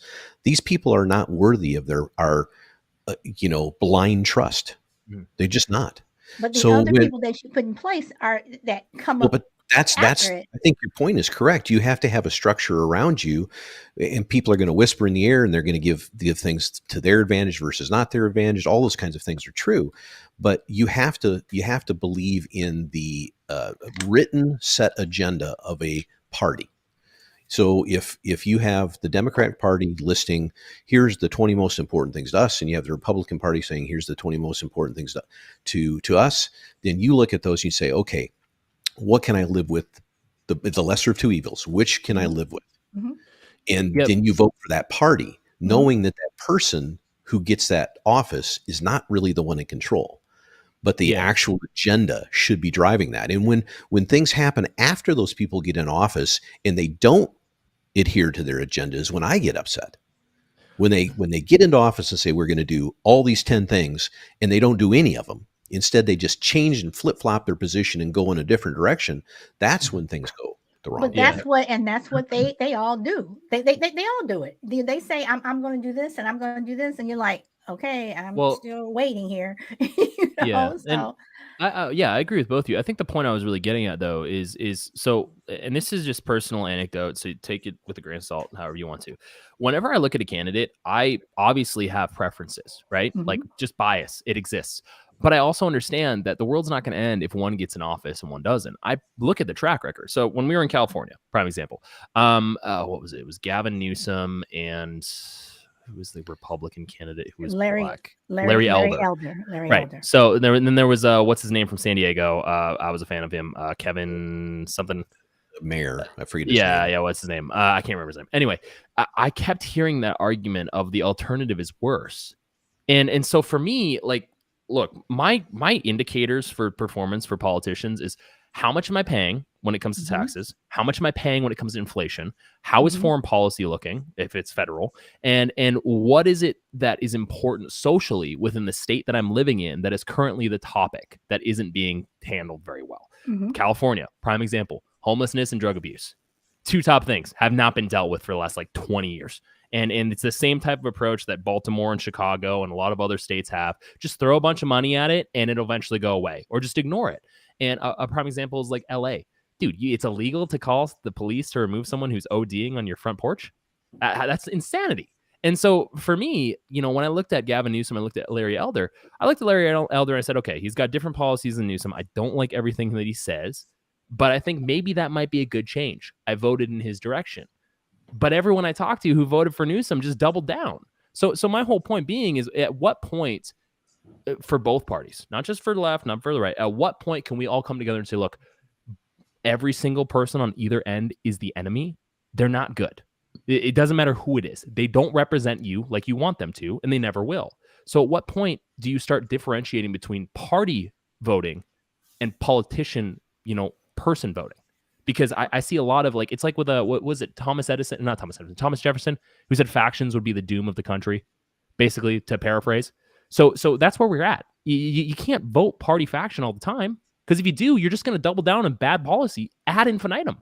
I mean, it's like with Republicans. If Donald Trump got in, right? Say he got in, and a bunch of Republicans, there was a red wave in 2020, and the parties, like they were in 2016, the Republicans controlled everything.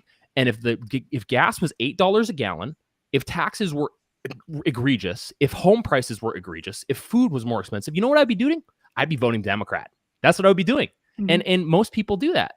So my point with a lot of individuals when I talk to them and when I look at myself is, I don't really care so much about what party they're in. I do care about their policies, but I also understand a lot of the policies are nonsense. I mean, look, the Green Initiative can only be taken as far as it can be taken. We're not going to get to the point of utopia. That's just it is factually true, because if it wasn't the case, we'd already be there. That's my position on it. I could be wrong. I know it's probably a straw man fallacy to some degree, but I still think that at the end of the day, people need to stop voting by party, and then you start voting by politician record. Look at Joe Biden. Guy's been in office since 1912. I mean, he was around when the wheel was created. I mean, he doesn't know where he is, and that was obvious. Unbelievably obvious during the campaign trail. And my biggest thing is when they push forward the primary candidates, I was like, why didn't you guys pick someone like Tulsi Gabbard? Why didn't you pick someone that appealed to both ends? And I go back to what I said about the businesses. They didn't do that because the businesses run the thing. All these organizations run this. It has nothing at all to do with the politicians. It has nothing at all to do with their policyholders. It has everything to do with the fact these companies politicians. Why would you vote based on a politician? Right? Why would you vote based on that individual? I go back to what I said. I mean, you vote with your pocketbook, right? Yeah. Most of us do. We have this circle of influence that's really tight. We've got us and our immediate family. That's important thing number one. Okay. So the first level of your decision making comes from there. Then you move that circle out further and you start talking about a larger tribe and what's important to that tribe. Then you move it out even further to what's important to the world in general. Nowadays, though, they're pushing these agendas that are, that subscribe to this idea of burn everything down and start over, or with change things dramatically. Yeah. Exactly. There's the idea of utopia, as you said a moment ago. And I know we're going off on a lot of different tangents, but I think putting your level of trust in any individual is the wrong thing to do. No, I tend to agree with the Wolf on that a little bit, because when again, and I don't know if you guys know, but me and Solid have had an argument over this a few times. We actually did a whole episode on why I don't vote, and I've never voted and I never will. But before I made that decision, I listened to Tulsi Gabbard on Joe Rogan's podcast, and I was like, wow, I could vote for this woman. And I'm conservative. Like, I would never, ever consider voting for a Democrat. But then she came along and I'm like, whoa, hold on a minute. Mm-hmm. And then I looked her up. I'm like, wow, she's in the Democratic Party. That's weird.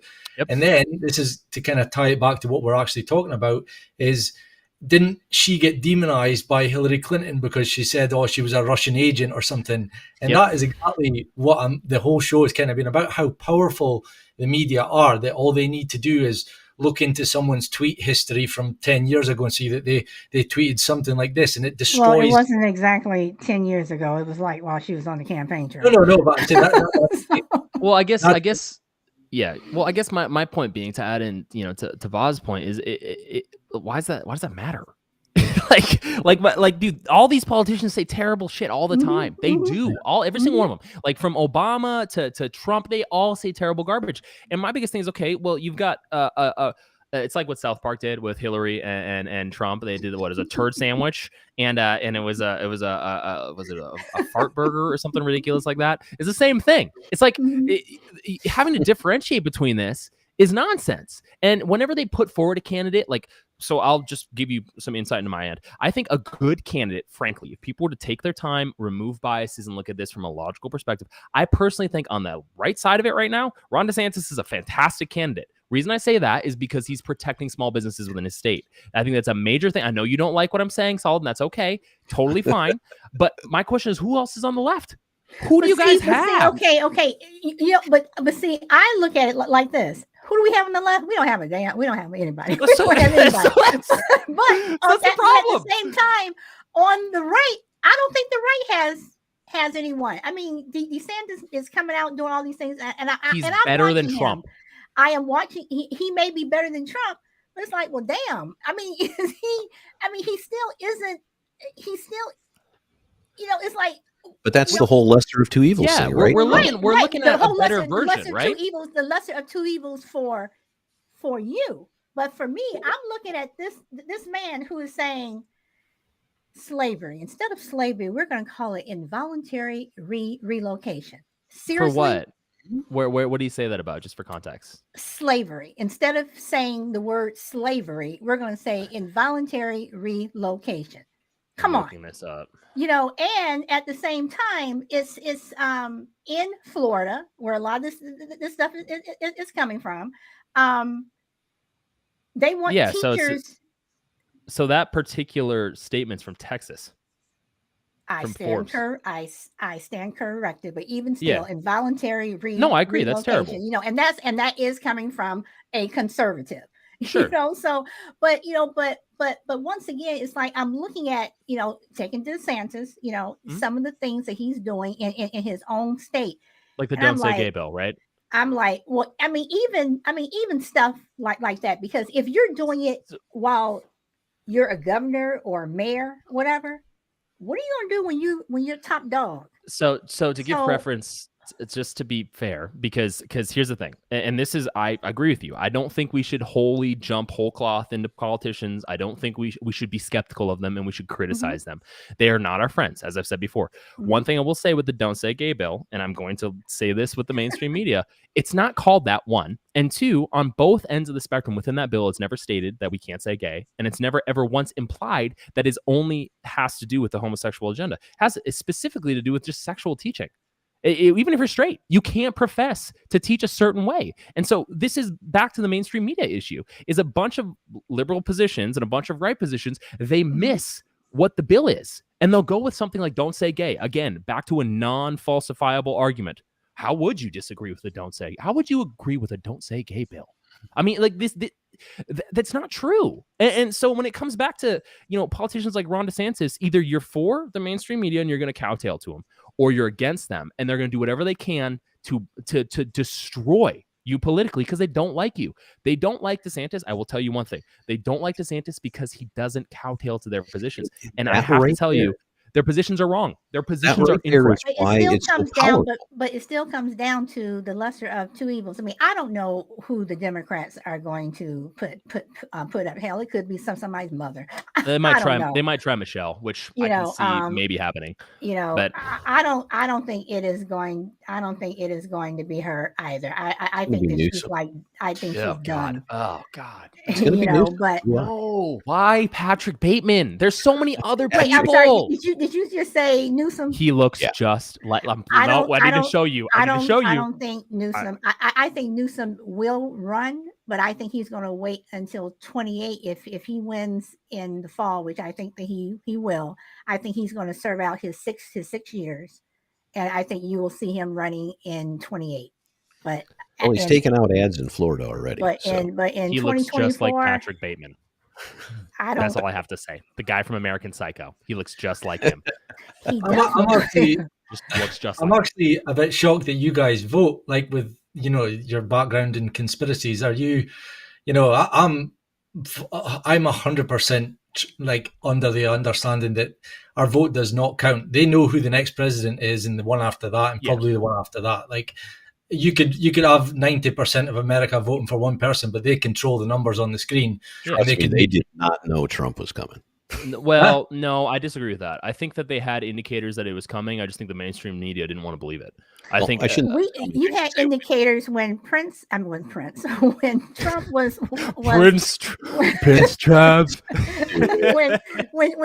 was doing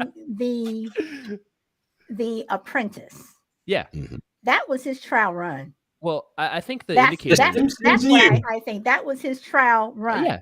Well, I think the indicators, though, have to go back to, and people have brought this up ad infinitum, from Tim Pool to, Ben Shapiro to I'm sure Rachel Maddow's probably talked about it, where there was a large disparity of individuals within the middle of America who weren't represented. And they felt like they weren't represented, and they were not represented. So I guess this all comes back to, I agree, Bob. I agree with you. I do agree with you. And the reason I do vote is because I treat it like Christmas. I know Santa doesn't exist.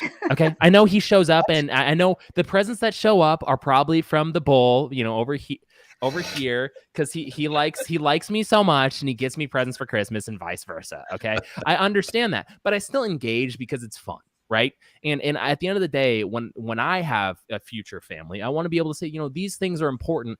Whether or not they matter doesn't matter to me, because the same thing could be said for cars, right? Why do you get in a car if almost every single death is a car? It doesn't matter then. You just ride a bike. The whole point to me is, why not? Why not engage? It's fun. You get the dumb little sticker. People look at you and say, wow, you did something. You didn't really do anything. I mean, you check the box, and, depending on who you talk to, either it went 100% to the vote, or it was manipulated by a bunch of lizard skin people. Okay.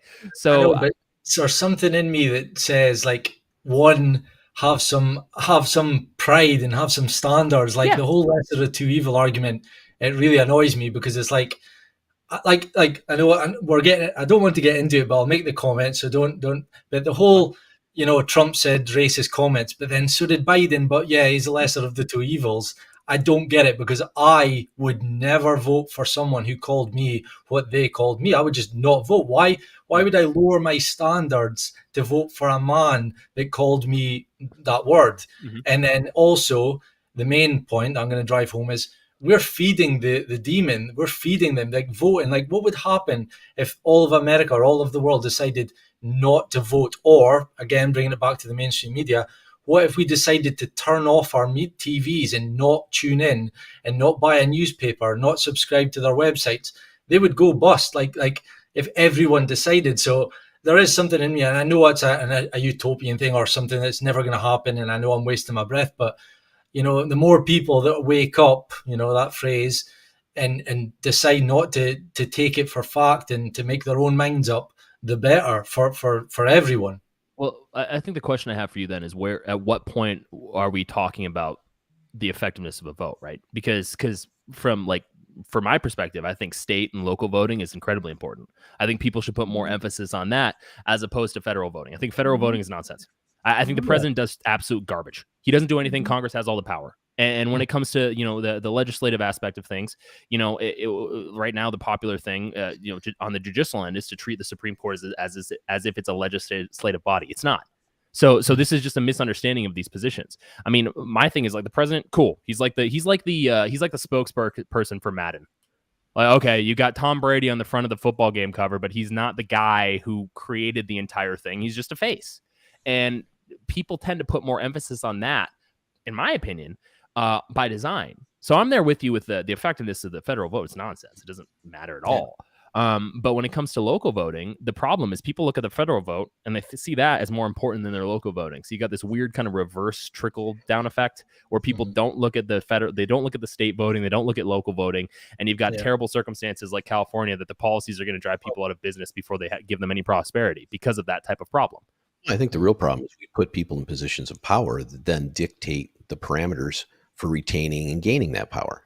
Yep. Over and over and over again, whether you're talking about gerrymandering or whether you're talking about the PACs that we were talking about earlier, it doesn't, or whether the fact that you can set Congress sets their own wages and decides the rules for all of us, right? What a great deal, right? I mean, and Oh. to Bod's point, if everybody said, let's take a year off, let's not vote in this next election at all, the whole country just says no vote, none.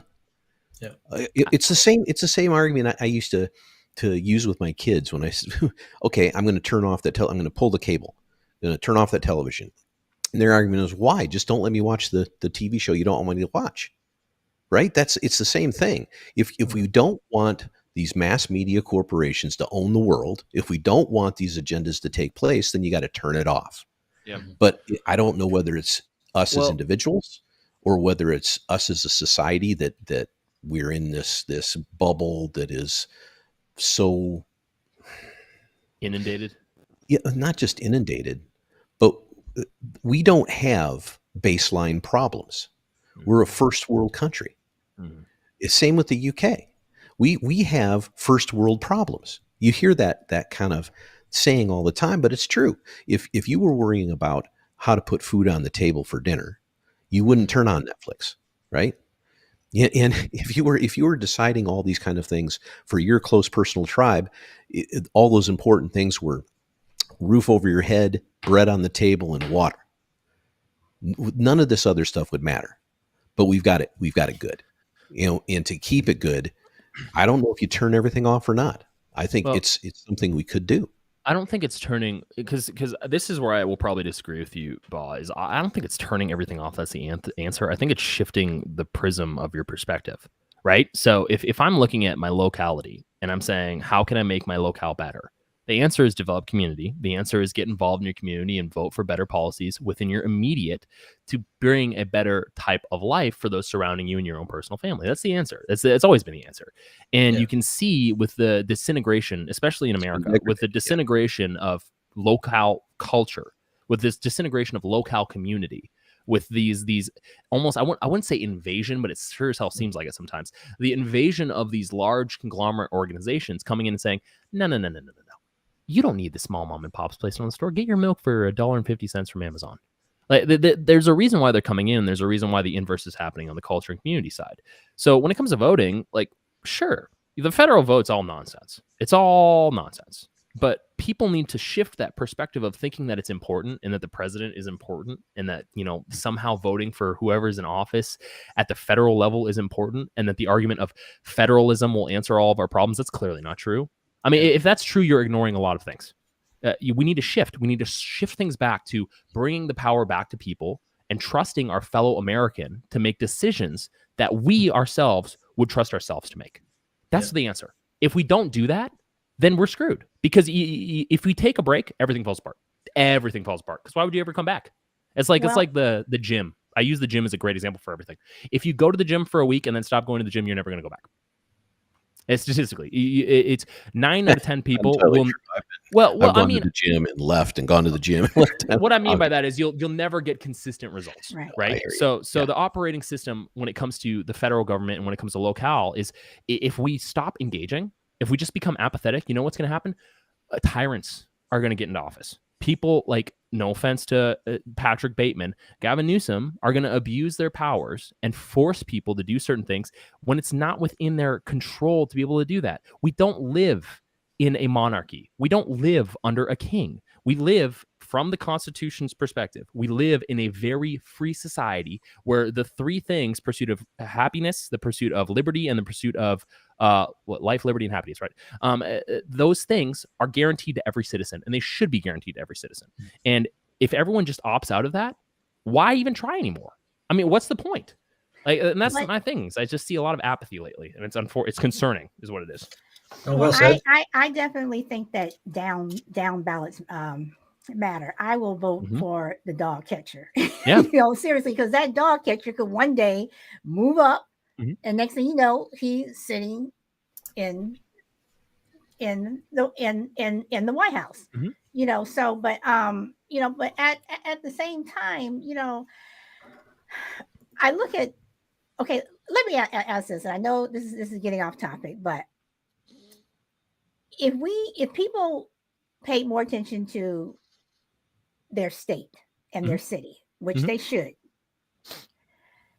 do you think it's fair that laws are being written that if the state doesn't like who won on the federal side, they can overturn it? Well, I think you have to go back to the 10th Amendment. Okay. Man, so that's the answer to that. Is look, the problem. But the problem is people are not going to. I mean, you look at the Constitution has been crapped on so much. Sure. So you think people are really going to go back to the 10th? Well, I think that's what we should do. Whether people do or not, whether people do or not, obviously has been seen. I think the problem is, look, the argument of everything's falling apart leads people to stop trusting in the things that were put in place. That I love that. Yeah, probably. Yeah, it's probably a lizard. We'll agree. Yeah, it's why not? But I guess my point being is if we stop paying attention to the things that were put in place by a bunch of radical individuals, right? Because America was founded out of radicalism. I mean, we decided to found a country out of taxation. That's insane. Mm-hmm. That's like all of us getting together and saying, you know what? Screw these high gas taxes. Let's start our own country. That's literally what it came down to. And so for me, whether the person is a lizard in office or not, even though that would be so cool, it's just, blah, like the mask comes off. That'd be so cool. I am a lizard. But whether that's the case or not, we do have to pay attention to these things that protect us and give us rights against the powers that be. And when it comes to the state, if you're not voting in the state and local office, to your point, Solid, yes, people come into office that get power and then they move on to the presidency. So that should be the first point of attack. You can see the same. What was it? What state was it with the school board, the parents with the transgender stuff? Was it Pennsylvania, Virginia? It's the same thing with Virginia. Parents are now discovering in 2022, newsflash, that you can actually affect things if you show up to PTA conferences. You can actually affect things if you decide to vote in a certain way. And that's what people should determine when it comes to state and locale. That should be the first thing. Who cares who the guy is in office? Because the state is supposed to protect you from the abuse of that guy. That's what it's there for. I mean, like, look, people talk about the abortion thing. You brought it up. Do I agree with abortion? No, I don't. But I do think from the perspective of ruling with Roe v. Wade, rare, safe, and legal. I think that's a fair position to have. It's not that today. People celebrate it like it's a freaking party. And that's fine. You know what? You want to do that? That's fine. I don't think that's how we should do it. With that being said, though, if a state like Texas decides to rule in a certain way, you know what they can do? They can overturn that law. That's the beautiful thing about voting is you can overturn it if you vote. If you don't vote, it stays. It stays the same. And the same thing with partisan voting. If you always vote by party, you're always agreeing with whatever your party is, whether you agree with it or not. I mean, well, it's about accountability at the end of the day, right? 100%. And people get into certain offices, whether it's the dog catcher that gets elected every single time or not. They stay in those offices and they have no accountability because everybody decides to vote for the incumbent. Back to what you were saying earlier, Wolf, when you're going through that litany of people that own those media companies. They put so much money toward the incumbents because they don't want things to change. No, and when they do want things to change, they want them tilted in the side of what whoever's given the regulations is going to be better for those companies. That's what it comes to. So accountability, there's only one way to hold people accountable in this country, and that's to vote. Well, and so as to vote at the state often, level. Well, yeah, I'm just talking about voting in general. And I don't agree with you, Wolf, in terms of the feds quite the same. I think all of it's important. I can't say that I've always voted, and I can't say I've always voted for everything. But to Bob's point, I understand being so distrustful of things that you're like, screw this. I ain't voting for anybody anymore. I'm not going to put my credibility on the line for somebody I totally disagree with. Well, my point is it's not about disagreeing with the individual. It's about taking things and saying, okay, I've used this word in our podcast many times. I'm an incrementalist. I like to move things. It's the old adage. If you're a pilot, you set a course to go from here to Japan. Yeah. Along that course, you have to correct course corrections along the way. That's incrementalism. That's not burning it down and starting over and decide to you're flying west to Japan. No, I want to go east. I'm going to go east to Japan now. No, don't do that. Being incrementalist, change things a little bit at a time. And the only way to do that is to start talking about these things and changing one mind at a time. Yeah.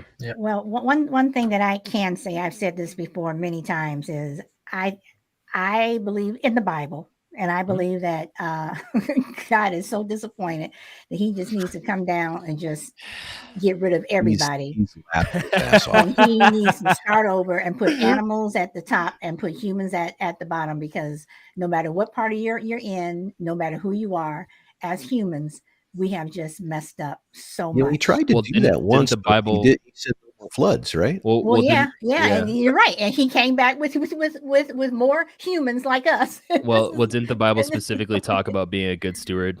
I mean, Yes, you be a good steward of the world, and Yes. that's the big thing about Christianity. To touch on the thing, you can't do something that you don't know, right? You can't be better if you don't know what the better alternative is.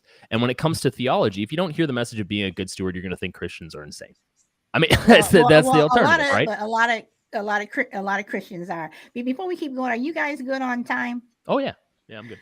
Okay. I see what cast is there. And usually when we get to a certain part, we usually invite if someone wants to come in. So what cast, if you would like to come in, because I know I've listened to your things and I know you have things to say. So I'm going to send the link to you if you want to come in and join the conversation. Can I do you guys have anything else to share? I'll just ask you that first and foremost. And then if not, maybe as a last kind of segment, I would like to have rattled off some instances. This is just how I think. I like to pinpoint some examples of where the media have lied and we've exposed them. I would like to touch upon, and we don't need to go into it greatly, but like the Ukraine-Russia thing, some of the footage that we've seen over the last few months is obviously, it's been debunked. The footage of the soldiers with the wooden guns or something, and then the ones where like there's drone strikes, but clearly they're from like 2015 or 16. They were used again to say it was like now. And then obviously the last 2 years with COVID, where the media have obviously lied and said that, people who are asymptomatic can't spread it. You'll only have to take one shot, or all these lies that have been, and how they are able to wangle themselves out of it. And I bring it back. My finishing statement when it gets to that is always going to be holding them accountable, because when you don't check that behavior, whether it's a huge multi-million-pound organization or a single person, you're opening yourself up to accepting less. And that's what I always say.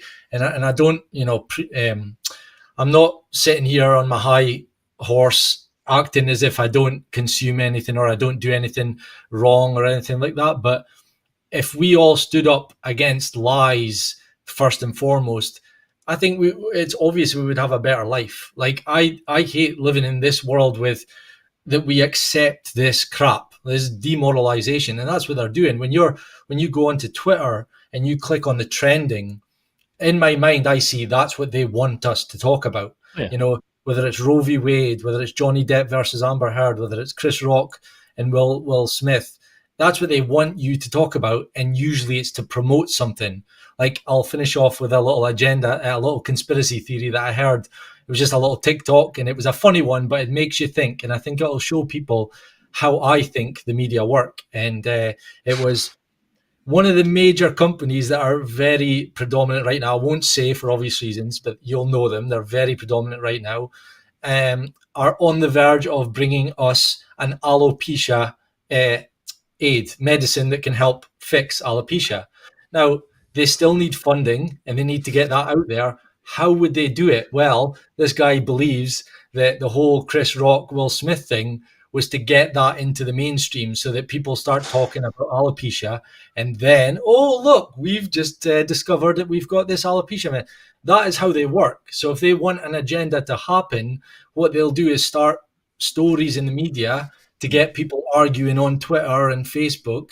And then it's like, well, the media's got the antidote. They've got and usually when you look into those companies, it's someone that's, high up, linked, like multimillionaire, and there's invested interest. So that's the only thing. I liked what you said there about, changing your mindset rather than turning off the TV. I do agree with that, because Solid always says, like, I went to watch the latest Batman movie, and she was like, oh, so you do go and watch films? And I was like, yeah, but see, when I'm watching it, I'm also seeing what they want to promote. You know, there was a scene in it, not ruining it, but where Catwoman says to Batman, "Oh, these white privileged assholes in Gotham," and I'm like, and you know, my wife, she's not into conspiracy theories, but she's awake enough to see. You know, I've taught her enough, and we both are sitting in the cinema and we're like this. Yeah, no, I did the same thing. It's like you're opening your mind to it. You see the agenda. You know what the world's going to look like in 5-10 years. And when you see that, that's a great ability, because then you can watch the news and see what they're trying to do to you. Yeah. And that's, you know. No, Well, and Bob, what I also said about the whole Batman thing is, I mean, I've sat and people have and you're watching a movie or a show and they say something, you're like, really? You know, but at the same time, what I was saying to you is, and I asked you this and you said no. I said, can you just go and watch a movie and just watch it and enjoy it without going, there's a conspiracy here? I mean, because to me, it's like I think that's kind of sad. But we've been Seriously. jaded. I think that's Yeah. the problem. So, We're all you know, have our so- eyes open looking for that stuff. Yeah, well, but here's It's like but the if I'm mechanical watching- birds. Yeah, but if I'm watching a movie, if it's making me cry, I don't care what Yeah. they said. I'm sitting there boo-hooing. Well, I think it So- depends. Yeah, I think it depends on how much, right? So a good way I can look at it, I don't know if you guys saw the movie Everything Everywhere All at Once. I saw that it kind of flew under the radar. It has like a 95% Rotten Tomatoes. I would recommend seeing it because it will make you cry. But it also had some like woke positions in it, but it wasn't preaching. Like it had a few woke things, a few characters were a certain way, and then it just left it as that. And for me, you know, I did the same thing when I saw Batman. I was like, really? Okay. I mean, it is coming from a very attractive woman. I mean, whatever her, I mean, she's great. So it sounds really nice. She's a great actress. But at the same time, like those type of things, I pick up too. And not because I think everything is tied together, even though back in my mind, I'm pretty sure it is. But because, like I said earlier, the best way to conquer someone is to divide people. You know, white people, black people, people who are of all different minorities. When we bond together and when we're on the same side, good things happen. When we're not, it's easy to take us over. I mean, like if you're looking at your citizen, your fellow American citizen, whatever demographic they are, and you're skeptical of them, it's really easy to get you to do some ridiculous things. It really is. It doesn't take a lot of pushing. And for me, like you look at 2020 with all the peaceful protesting, like you think that if those people didn't have skeptical positions, you think they would have gone out and done that? I don't think so. But at the same time, you want to talk about 2020, and you know, and Bob knows I'm gonna say it. I can bring up January 6th. Sure. I but I find think we it talk about interesting. disparities, right? Right, Yeah. but I also find it interesting that during that whole time that everything was supposedly going on, Sure. Fox News didn't. But can I ask a question? Every other place around the world was. Do you know when Fox News was acquired by Disney, a really left-leaning company, in 2019? So my whole point being, if they own that company, they're going to control what that company says, right? So if you can create, go ahead. Okay, but at the same time, if it's news, it should have been on. Yeah, and I agree. I hear you, but it's not. It's not news, though. That's the whole point. But then you can't come back and say, like Fox did, Tucker Carlson had a big push that was Antifa and BLM, which was a blatant lie. I mean, you have to look at the reporting of Andy Ngo. I mean, you look at who's on the ground, right? So you look at mainstream media. So Andy Ngo has been demonized by mainstream media. He was at almost every single riot at that point in time. You look at Elijah Schaffer from Slightly Offensive. He was at almost every single riot at that point in time, specifically in Minnesota. The individuals who are on the ground reporting this stuff are the people we should be paying attention to, not the mainstream media. Because the mainstream media is owned by 6 major left-leaning organizations that are only going to say certain things to appeal to their base. To go back on Fox News, right? But if people are going to watch it, then I mean, okay, put it like this: you can't put out there that is BLM and Antifa, which happens not a group, it's a thought. If you put it out there that it was them, then how come you weren't showing BLM? I mean, if they were so horrible, how come you weren't showing it? Well, it's the there same. Was no one to see. The same can be said about any conspiracy theory. I mean, you look at the Red Scare in the 50s. Like you're going to say something and you're going to say, okay, well, this is what's happening, but we're not going to really show you what's going on. So you can say Antifa and BLM are a thought, right? How did No, Four no, mi- not BLM. well, but Antifa. You can say Antifa is yeah. a thought. Why are there locations within every city? You can find them and contact them.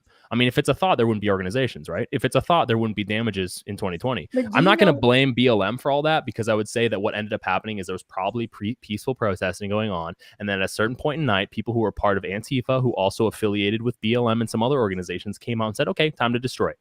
That's what I think would happen. And the reason organizations like CNN and Fox and all those people reported in a certain way they did is because they don't want it to reflect poorly upon them. Because as far as I can remember, the most commonly said thing at that time was, you know what? I don't agree with what they're saying, but I can see where they're coming from. That's the most couched version of agreement I've ever heard in my entire life.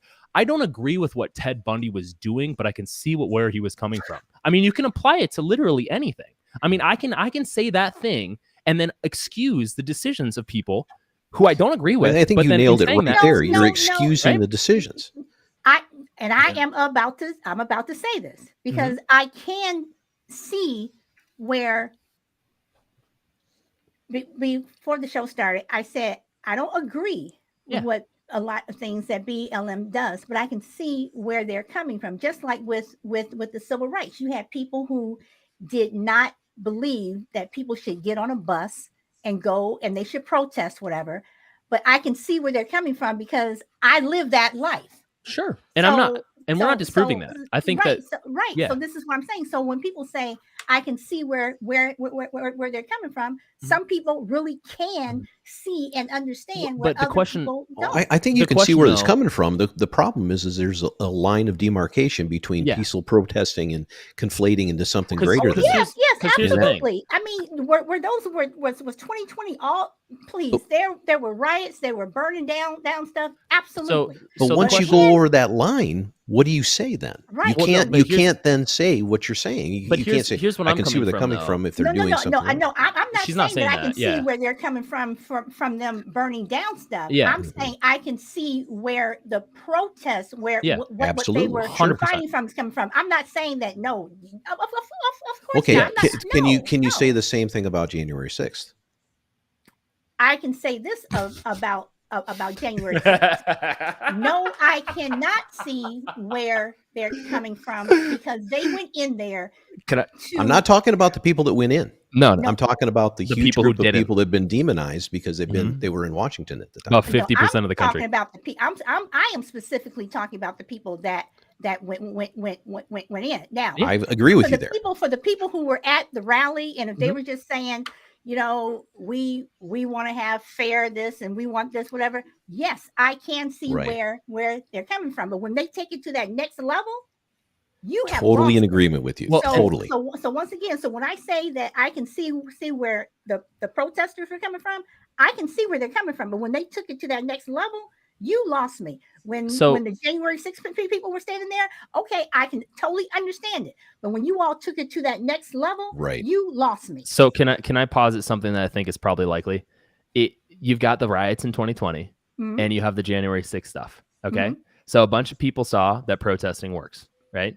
They saw that from the civil rights movement, so they decided to do it in 2020. They got together and said, let's ban arms. We don't like what happened to George Floyd. We don't like what happened to some of the people prior to that. We don't like these things going on. And then, as I said a little bit ago, some group of people said, okay, well, this is an advantageous moment that we can take advantage of. We can call ourselves Antifa, but we can say we're an idea. We can be funded entirely by the CIA because we're a bunch of crackheads and drug addicts and homeless people that you can't track at all. And we're going to do all of this, and no one's going to be able to track it. And then we're going to disappear every election cycle. Come January 6th, a bunch of far-right guys, the bros, as they're referred to, came and went to Washington, D.C., and they got all angry. And then a small segment of those people, much like with BLM, a small segment of people who are also Antifa, decided to go into the Capitol. What's funny about that is I remember in 2020 when people went to the Capitol, everyone's talking about January 6th, and now we're talking about it still 2 years later. In 2019, there was actually a women's march that went to the Capitol. Where were they? Why is no one prosecuting them? They did the same thing. So my whole point being is if we're going to have this line, right, of destroying citizens, like destroying cities, because that's what happened in 2020, and then walking into the Capitol and taking a poop on Nancy Pelosi. This goes right back to they're not the same. This goes back to communication, goes to the media, in the agenda, in which way it leans, and the bias you're looking for, and who decides what to say about what. It also goes back to the adverse effect. What happened on January 6th? Joe Biden became president. He became the He president still of the United I States. mean, well, yeah, He's because still president. they One did guy whatever. died. Yeah. One guy died from a heart attack, apparently. Maybe that might be different, but that's what I heard. Some dude died and a few other security One guards woman ended their lives afterwards. protester. Kind of speculation. No one's really sure what happened. There seems to be one guy that people think was like, there's video evidence. Ba knows about this. Video evidence of one dude kind of calling action. People assume he might have been an FBI or CIA plant. I don't know because I didn't look that deep into it. So that happened, right? One person passed away and democracy ensued. 2020 riots, $4 billion worth of damage, multiple minority neighborhoods destroyed, multiple deaths, police officers and organizations destroyed to the point where people don't trust them anymore on both sides and they don't think they should be funded. Entire organization of individuals who claim to be an idea decided to go around the country and destroy things in the name of whatever they think that the future holds, because they have no answer. If Antifa had a good answer, I'd be sitting listening to them, but they haven't presented one. They just say, okay, well, we need to destroy everything. That's not an answer. That's a toddler's answer. But at the same time, the other side, do they have an answer too? I mean, no, not at all. I think both are bad, but I think the disparity, like the extremes, are what's different. That's like me comparing NFL football to Pop Warner. They're not the same. No, they're both football. Right. They're both football. Like both those things are bad, but the result is not the same. No one has been brought to. Oh, actually, that's not true. Some people have been brought to the judicial system and the effects of justice after the 2020 riots, mostly in Portland and mostly in Seattle. Okay, those cities were basically taken over. They might have been just political coups, frankly. So people have seen repercussions, but for the most part, $4 billion of damage, I don't see a lot of people getting tied into that, and I don't see any ramifications for the major mainstream organizations that use the very phrase of, you know what, we don't agree with this, but we can see where they're coming from. That's if you did that with a toddler, you know what? Doing what's right. But it's if you about did doing that, what's pragmatic for those companies that own all this. Sure, but if you did that for a toddler, you know what they would do is they become a terrible person. If little Billy decided to, throw his cat down a well and the cat drowns, and then you say to the kid, you know what, I don't agree with what you did, but I think, I can see where you're coming from. The kid's gonna think it's okay. But the thing about it is when you say, or when I say that I can see where they're coming from, you're looking at it from a certain light. Right. And that is, and that's what I want to make sure Bob understands. Yes, 100%. Seriously, that is where I am, that's where I am looking at it. So I understand what you're saying. Yeah. But for me, well, you're also I'm not looking CNN. at it from the way I'm looking at it. Yeah. And so I agree with where you're coming from. I think your position's fine. You're just not CNN. Like CNN shouldn't be saying that. Like Fox News shouldn't be saying that. ABC should not be saying that. Times should not be saying that. WAPO should not be saying those things. They should be saying, this has turned into a riot, and this is violent, and it's destroying cities, and it's destroying minority communities that are never going to come back from this. We don't agree with it. That's what they should be saying. Whether it's down to the Democrat individual or the Republican individual, what you guys say doesn't matter. You don't have tens of millions of people. Hopefully one day, fingers crossed, like tens of millions of people listening. But it's most people, the average Joe doesn't. And they shouldn't be saying that, because all it does, it creates an echo chamber of people saying something that's just, it's incorrect. Like, we have to be able to determine what is acceptable when it comes to political action and what is not acceptable when it comes to political violence. There has to be a distinguishing factor, or the Proud Boys become Antifa. Say. Let me suggest something. I think say the Trump Proud Boys runs. Already have. I think all of these organizations already, either 100%. the far left, They're radicalized. Black people who I know. I know some who are like, ooh, you need to go somewhere. And I need to touch grass, as the kids say. And I've heard some from the far right where I'm like, okay, so I know I'm in the middle, but again, a lot of my points come from my personal experience. 100%. Yeah. And I think the distinguishing factor because like I said, I want to distinguish. I do agree with your position because you've experienced it. What I see today is people my age who have not experienced things like that saying that they understand. I've never experienced that type of level of racism up until 2020 and 2021 and beyond. I have not experienced that type of stuff up until just very recently. So for me to say, I remember when I was 12 years old and I experienced the civil rights movement, doesn't make any sense. It makes no logical sense. I can't relate to that. I can't empathize through it because I have not experienced it. I can sympathize with it. I can learn from it historically. But for me to go out and riot in the streets because I think this is a regurgitation of the civil rights movement is just, it's outright wrong. is statistically factually wrong. I mean, when BLM happened, just for insight, I didn't post a black square. I didn't say anything. I didn't say anything about Proud Boys. Yeah, it does really sound like the least scary group ever. It's like it's the Powerpuff Girls. But I didn't say any of those things because I want to wait and see what the result is. And the result of the rioting and the not the protesting, the rioting of the BLM movement was destruction. The result of protesting was massive amounts of income. Do you think the media push the violence? 100%. Okay. I don't think they push it. I think they do the same thing a Trump tweet does, right? It's you might point out fake news, but if you tweet about it constantly, you're exacerbating the problem. And the media is the same way. You might point out that Portland's on fire, but if you don't point out that it's a bad thing that it's on fire, then you're exacerbating the problem. Yeah. Yeah. And I think a lot of that comes back to the fact that a lot of mainstream organizations are filled with activists.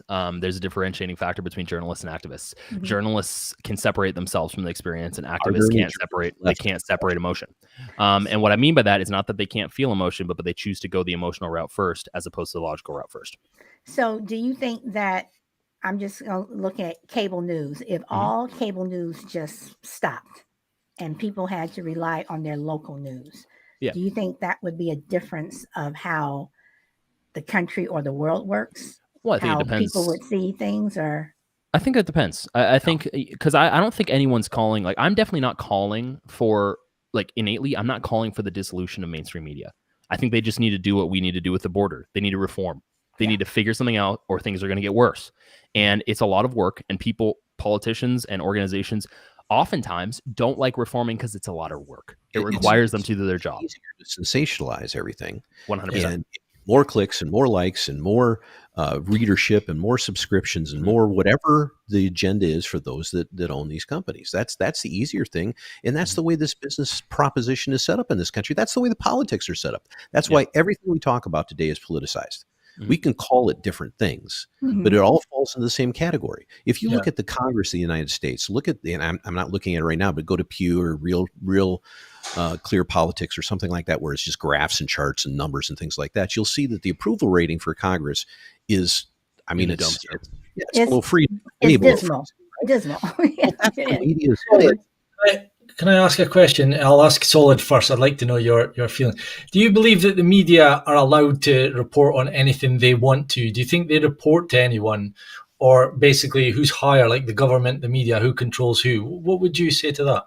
Okay, I'm sorry. I lost you. You're saying that if they... No, who do you think the media can report whatever they like, or do you think they are regulated by the government, or do you think the government's higher than do you think the media is higher than the government, or the government's higher than the media? The way it appears, it appears the media is higher than the government, just because they are, it seems like that they can, report whatever they want, and that's basically what they're doing.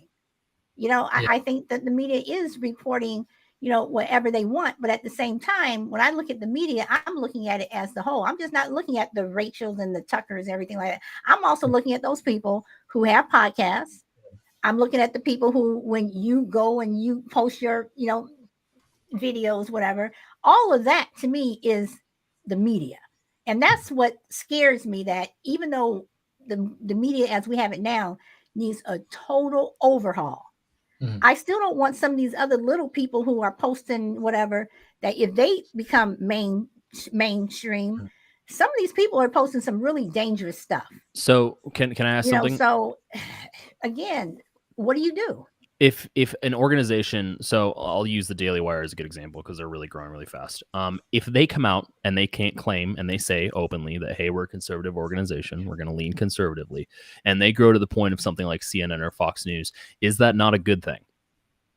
It's a good thing if they can report things that are true and not sensationalize things. Sure. So if they, so I guess, so then if that's the case, then you and I agree. If we can reform certain things to the point where someone comes in and, the news, as what Cass is saying, would just report the news, but they would say their bias, then the problem for the most part in my opinion, is that we'd get past the point where we are now. This sick cycle of nonsense garbage reporting that is so biased on both ends that it's almost intolerable. Because if I sit down and I watch someone like Don Lemon and they say, hey, look, I'm Don Lemon, I am left-leaning, and the positions I'm going to take are left-leaning, problem solved. I'll listen to Don Lemon. I probably won't agree with some of his bias positions, but I can distinguish between where his bias lies and where the truth is. Same thing with Daily Wire. Right. If Ben Shapiro comes out and, has his little, moment and comes out and talks about something and says, look, I'm a conservative individual and I'm a libertarian and I sit with this, then I can see where his bias is and I can distinguish. If that's a problem, if that's the thing that people do, and that solves the issue. I would rather they do that than have this almost zombie-like entity, But that's what they should do, and that's 100%. The problem, with Ben Shapiro. It's like, not just him, but even with a lot of left-leaning stuff. Like I said, people send so much stuff to me, and I have this one follower on TikTok who is so progressive and so far left, and some of the things that she sends me, it's like sometimes I'm tempted to post it, but I don't want to do that because all it's doing is just riling people up, and I don't think you should do that. And I have responded to her in messages like, seriously, or whatever. But at the same time, I see something that's all the way on the far right that's doing the same thing that she's doing. I think there's something we're forgetting here, and that's that most of these people that are in these media positions to give us their version of the news do not think of themselves as far left or far right. Exactly. They think of themselves as just plain right. Or they intentionally disguise it. Well, there's certainly an element to that for agenda purposes, for whatever's quote unquote behind the curtain. But when somebody thinks they're right, how can you convince them to take on the moniker of blue or red? Right. And that's why when Bob and I are going at it consistently, and I will just say, you know what, I'm done, whatever. He pushes, and I'm serious. I mean, it's like, at what point, because for me, it's like, if you just keep saying something, and if you know that I'm not going to budge, or if I know that you're not going to budge, it's wasting my time. Well, two things I am done. Yeah. Well, Soldier, I solid. The one thing you said earlier is that you would never vote for a Republican, right? I would bet, based on just knowing you the short time I have, that'll change. And not because it's Republican versus Democrat or anything like that, but it's because you will find someone. We use Tulsi Gabbard as an example on the left. If you can see both sides of an issue, sooner or later, you will fall on one side or the other because you're a sensible, logical person. And Ba, you said earlier that you would never vote, period. Not so sure about that. Well, I'll never vote. Well, guys, I have news. I'm never voting again. I'm done. I'm never talking politics. Yeah, and Bull, I understand, and you have a point, I'm gonna tell you, if I vote Republican, I will come out on this platform and I will call you and say, hey, I voted, yes, I did. But for both, you just look at the people who are just out there, because again, when all those Republicans stood up on that stage in 2015, I think they were like terrible. About 16 of them. I was like, seriously, is this what you all have? And bro, who's the guy that looked like a turtle? Who was that guy? He had like glasses. He looked like a turtle. It wasn't Mitch McConnell. It was Ryan? What's his name's father? Well, there was Trump and there was Rubio, and then some dude that looked like a turtle, and I can't remember his name. And that was what's his face's father. The guy that was the governor of Texas. Yeah. Oh, okay. All right. I'm looking it up. But then again, in 2019, when you had 20 Democrats get up on stage, my sister and I were like, "Show it's a prom, right?" We're like, "Really? Is this what you have?" I mean, seriously, And then when Bloomberg had pushed himself up and took out all these ads. And on that debate night, when he opened up his mouth, I was like, good Lord, good Lord. Seriously. So, Bernie will run again, I'm sure. He needs his bank balance topped up. So, yeah, he's so old though, but man. Bernie is is, I think, 3 months younger than Biden. So, God. I was thinking of Please, Jeb. I was thinking of let Jeb Bush. Jeb Bush. you know, That's what I the was thinking of. Bushes are done. The Yeah. Bushes Well- are done. The question is, are the Clintons? are done. The Clintons are done. I Mm. mean, No. Hillary will be 104, dude. Hey, She'll she's come got- out. She's got 4 hard If- drives in the if- bathroom just waiting. if she were going to run, I think she would have done it this time. You know, she's. I mean, we do need new blood. I mean, Yeah. no matter, you know, and if you're 80 years old, and if Just you can, stop. and if you can stand up there and not fall over, you know. But I mean, I'm just saying. I mean, Does it's like anybody at 80 years old really want to have the responsibility that these guys who have? is out there? You know, for me, who is out there? Because I don't care Well- what side you're looking at. You know, I'm just like, Lord, please just put somebody up there that I can please just happily Solid, you vote run. for. Well, You run. You should. I'll be your vice president. You know, my sister has she has pushed me for years to run. And when I was in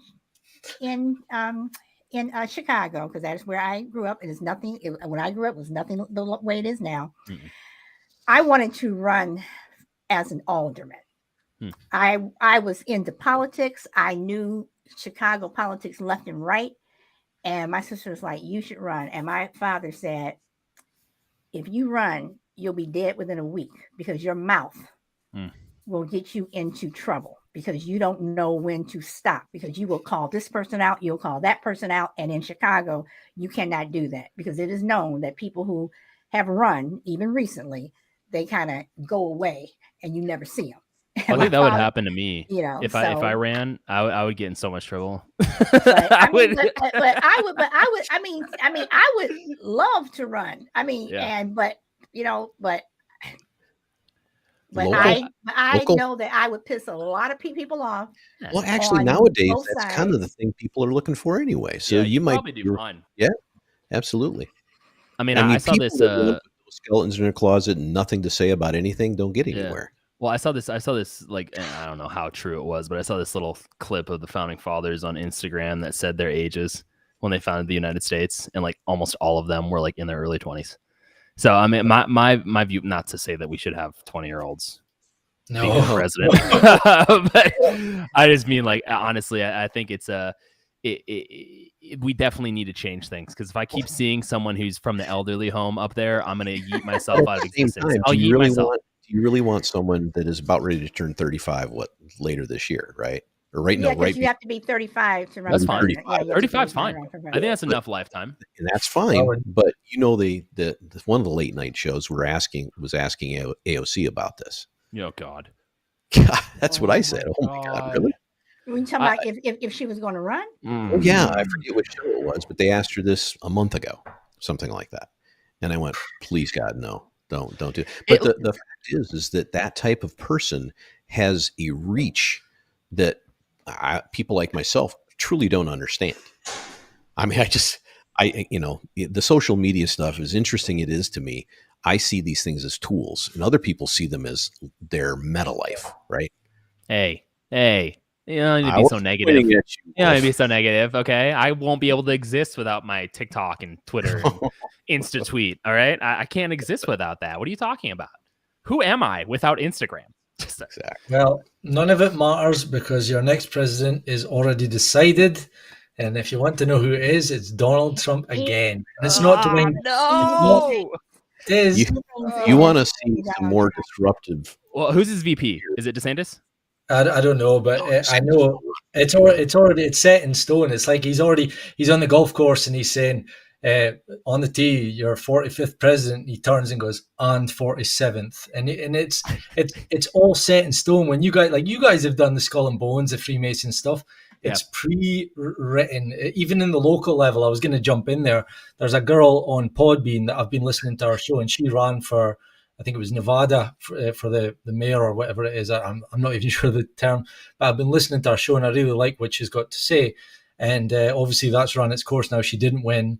And I was listening to her show on Thursday night there, and she was saying that the person who's been in is won and all that. And she says, but I spent $600 on my campaign, and the people that spent hundreds of thousands and all that. And then I asked her about the whole secrets, like the Freemason kind of thing. And she goes, oh yeah. And she's someone who is not into this stuff at all. But when I wrote, listen, I'm a Downey, I think it's all predetermined. I think it's people who are in these secret societies. And she went, oh yeah, when we were going to our rallies and it was like everyone was saying, oh, he's in the Freemason, so he'll probably get it. It's like openly talked about. So I know this is like, but you'll see when Trump becomes president again, you'll all remember this moment. So Bob, when I eventually sign up for the Freemasons, yeah, will you join me? We could infiltrate them. We could take them over. We can make them a good organization. You're fine until you get to, what is it, level 13? Yeah, it'll be like the inverse version of the ACLU. You and I can take it over. It'll be great. It'll be a good time. It'll be great. I want to comment that someone who listens to us, Sava, she asked a random question. I'm not sure where this question is coming from, but since we're talking about people who you would vote for, whatever, I'm going to ask Wolf, would you? Oh boy, you had to ask Wolf that, did you? So, random question: if you're in the hospital, would you feel comfortable being treated by a nurse that in their free time like to wear diapers and act like a baby? And I'm going to add on to that is if this person were running for president or any office, they were in their free time. That's what they did. Did it really matter if their policies or whatever? So you want to take on the nurse thing first? Or? So you're telling me Joe Biden's giving me my nurse? Exactly. You know what? No, honestly, I would be totally comfortable for it, but I would request if I say I'm in the hospital, I'm comatose, and I wake up and someone shows up and they've got like nurse clothes on, and I learn somehow in their spare time that they wear diapers. I would honestly request them to wear the diapers in front of me. That's what I would want. I don't want them to wear it in their spare time. I want them to wear it at the hospital. Come on, that's what I want. Okay, so be honest, be open, be free.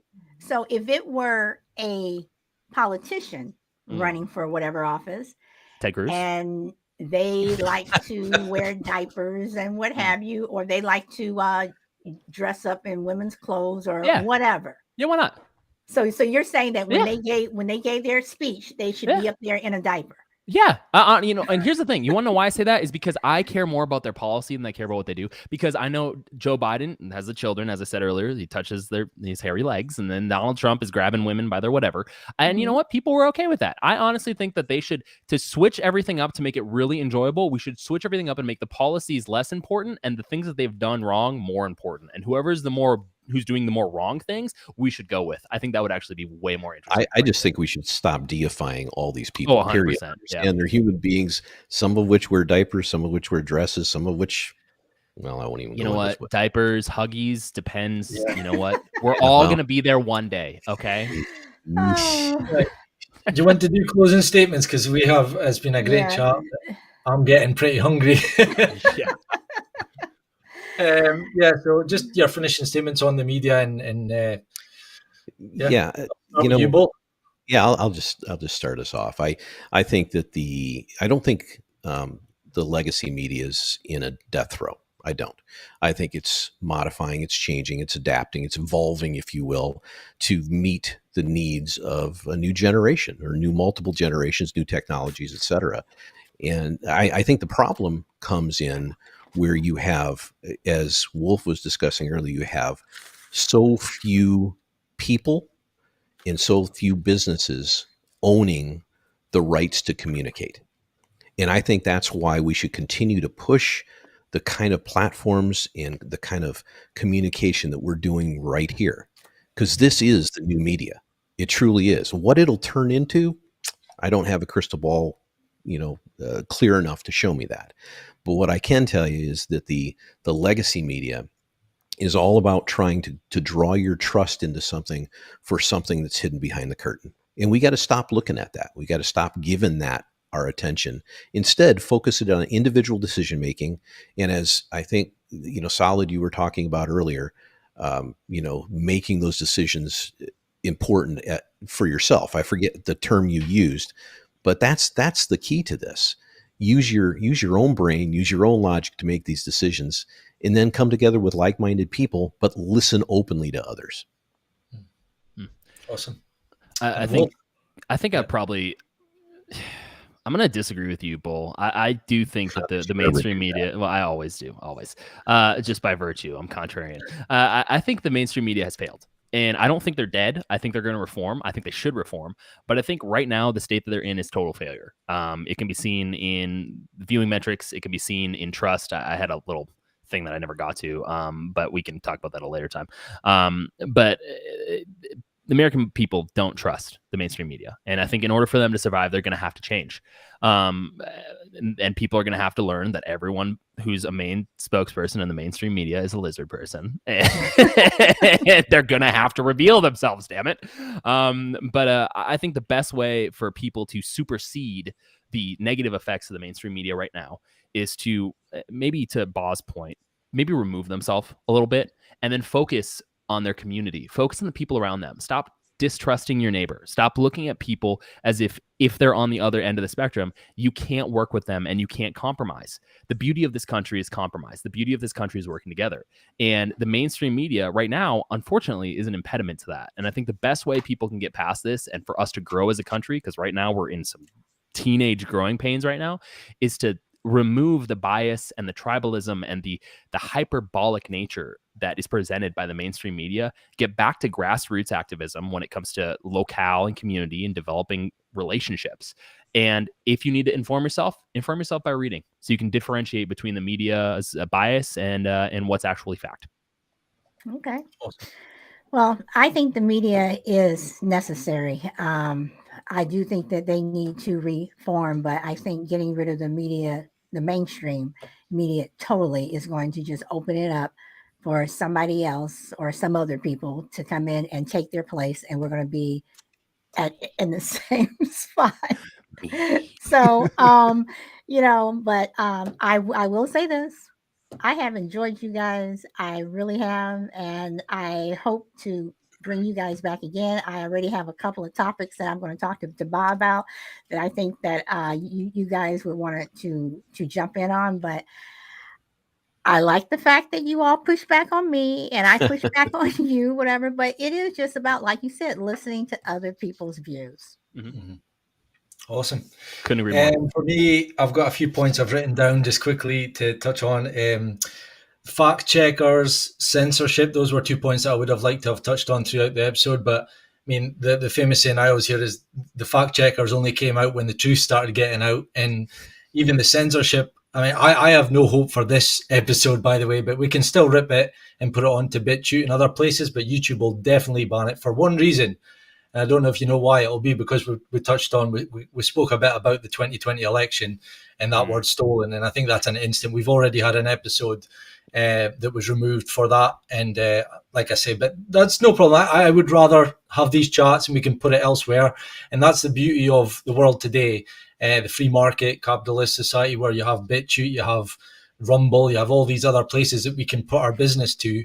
And that's the whole message for me around the media is the CNNs, the BBCs, the Fox News, they're not going to report the truth if it doesn't give them, like if it's all about the money, it's all about the power. So they're not going to tell you the truth if it affects their pocket and their power. And again, everything that Wolf and Bull have said, I echo that. It's like the reading, the podcast, listen to alternative media, get as much sides of it, do your own research. I mean, that's a famous conspiracy theorist is do your own research. And then my main point to drive home about the media is regulation and hold them accountable. And I mean, hold them accountable by heavy fines and maybe even like sack. Like if I lie on my CV to get a job, I get sacked. If I do something wrong, if I scrap a job at work, I get a verbal warning, written warning, and then I'm out the door. These government officials, presidents, mayors, media, they all can lie to us and still keep their job because it's the familiar face, and we all get to like the Don Lemons and the Anderson Coopers. There's a reason why they make their money, is because they're giving you their opinion and they're a good face, to watch and listen to. So again, I think this is first and foremost been a really great episode. I've enjoyed listening to the Wolf and Bull again, and I echo what Solid said. We will definitely be asking you guys back. So thanks again, and I hope everyone's enjoyed it in the chat. And this episode should go out probably 2 days time, I'll get the editing done because it's going to be a big file. So, but as always, thank you, and we'll see you on the next one. And hold on. I just want to say one thing that I have noticed that for whatever reason, our friendly differences on YouTube, we're getting more and more views on the reload or whatever when you record it. So on the non-lives, I'll put it like that. So it's because Bull looks so pretty. Yeah, well, one of us really did your hair today. Yeah, it took me a while to get it in place. In the stream. Oh, wait. Well, actually, let the Wolf and Bull promote their show. Yes. Please promote. Fire away, Wolfie. Yeah, you guys can follow us on Instagram at the Wolf and Bull. You can also, we have a website, wolfandbull.com. We also have a sister brand, History Out of the Box. We talk about historical figures. It's myself and my beautiful partner in crime, Jen, also referred to as Beowulf, who is a resident guest on the Wolf and Bull. Yeah, we are on, I'm pretty sure on most major podcasts platforms, Apple Podcasts, Overcast, Amazon Music, and Spotify. So yeah, go ahead and give us a listen. Do you stream live? We have YouTube videos. We haven't done it live yet. No. Okay. So we're getting there. Okay. We're working our way towards it. But but on YouTube, you're Wolf and Bull. The Wolf and Bull, yeah. The Wolf and Bull. Okay. Yep. All right. Yeah. So we push episodes out every week. So awesome. All right. Well, thanks you a lot, guys. And thank you guys who are listening over on YouTube, Facebook, or wherever. Bye. All right. Take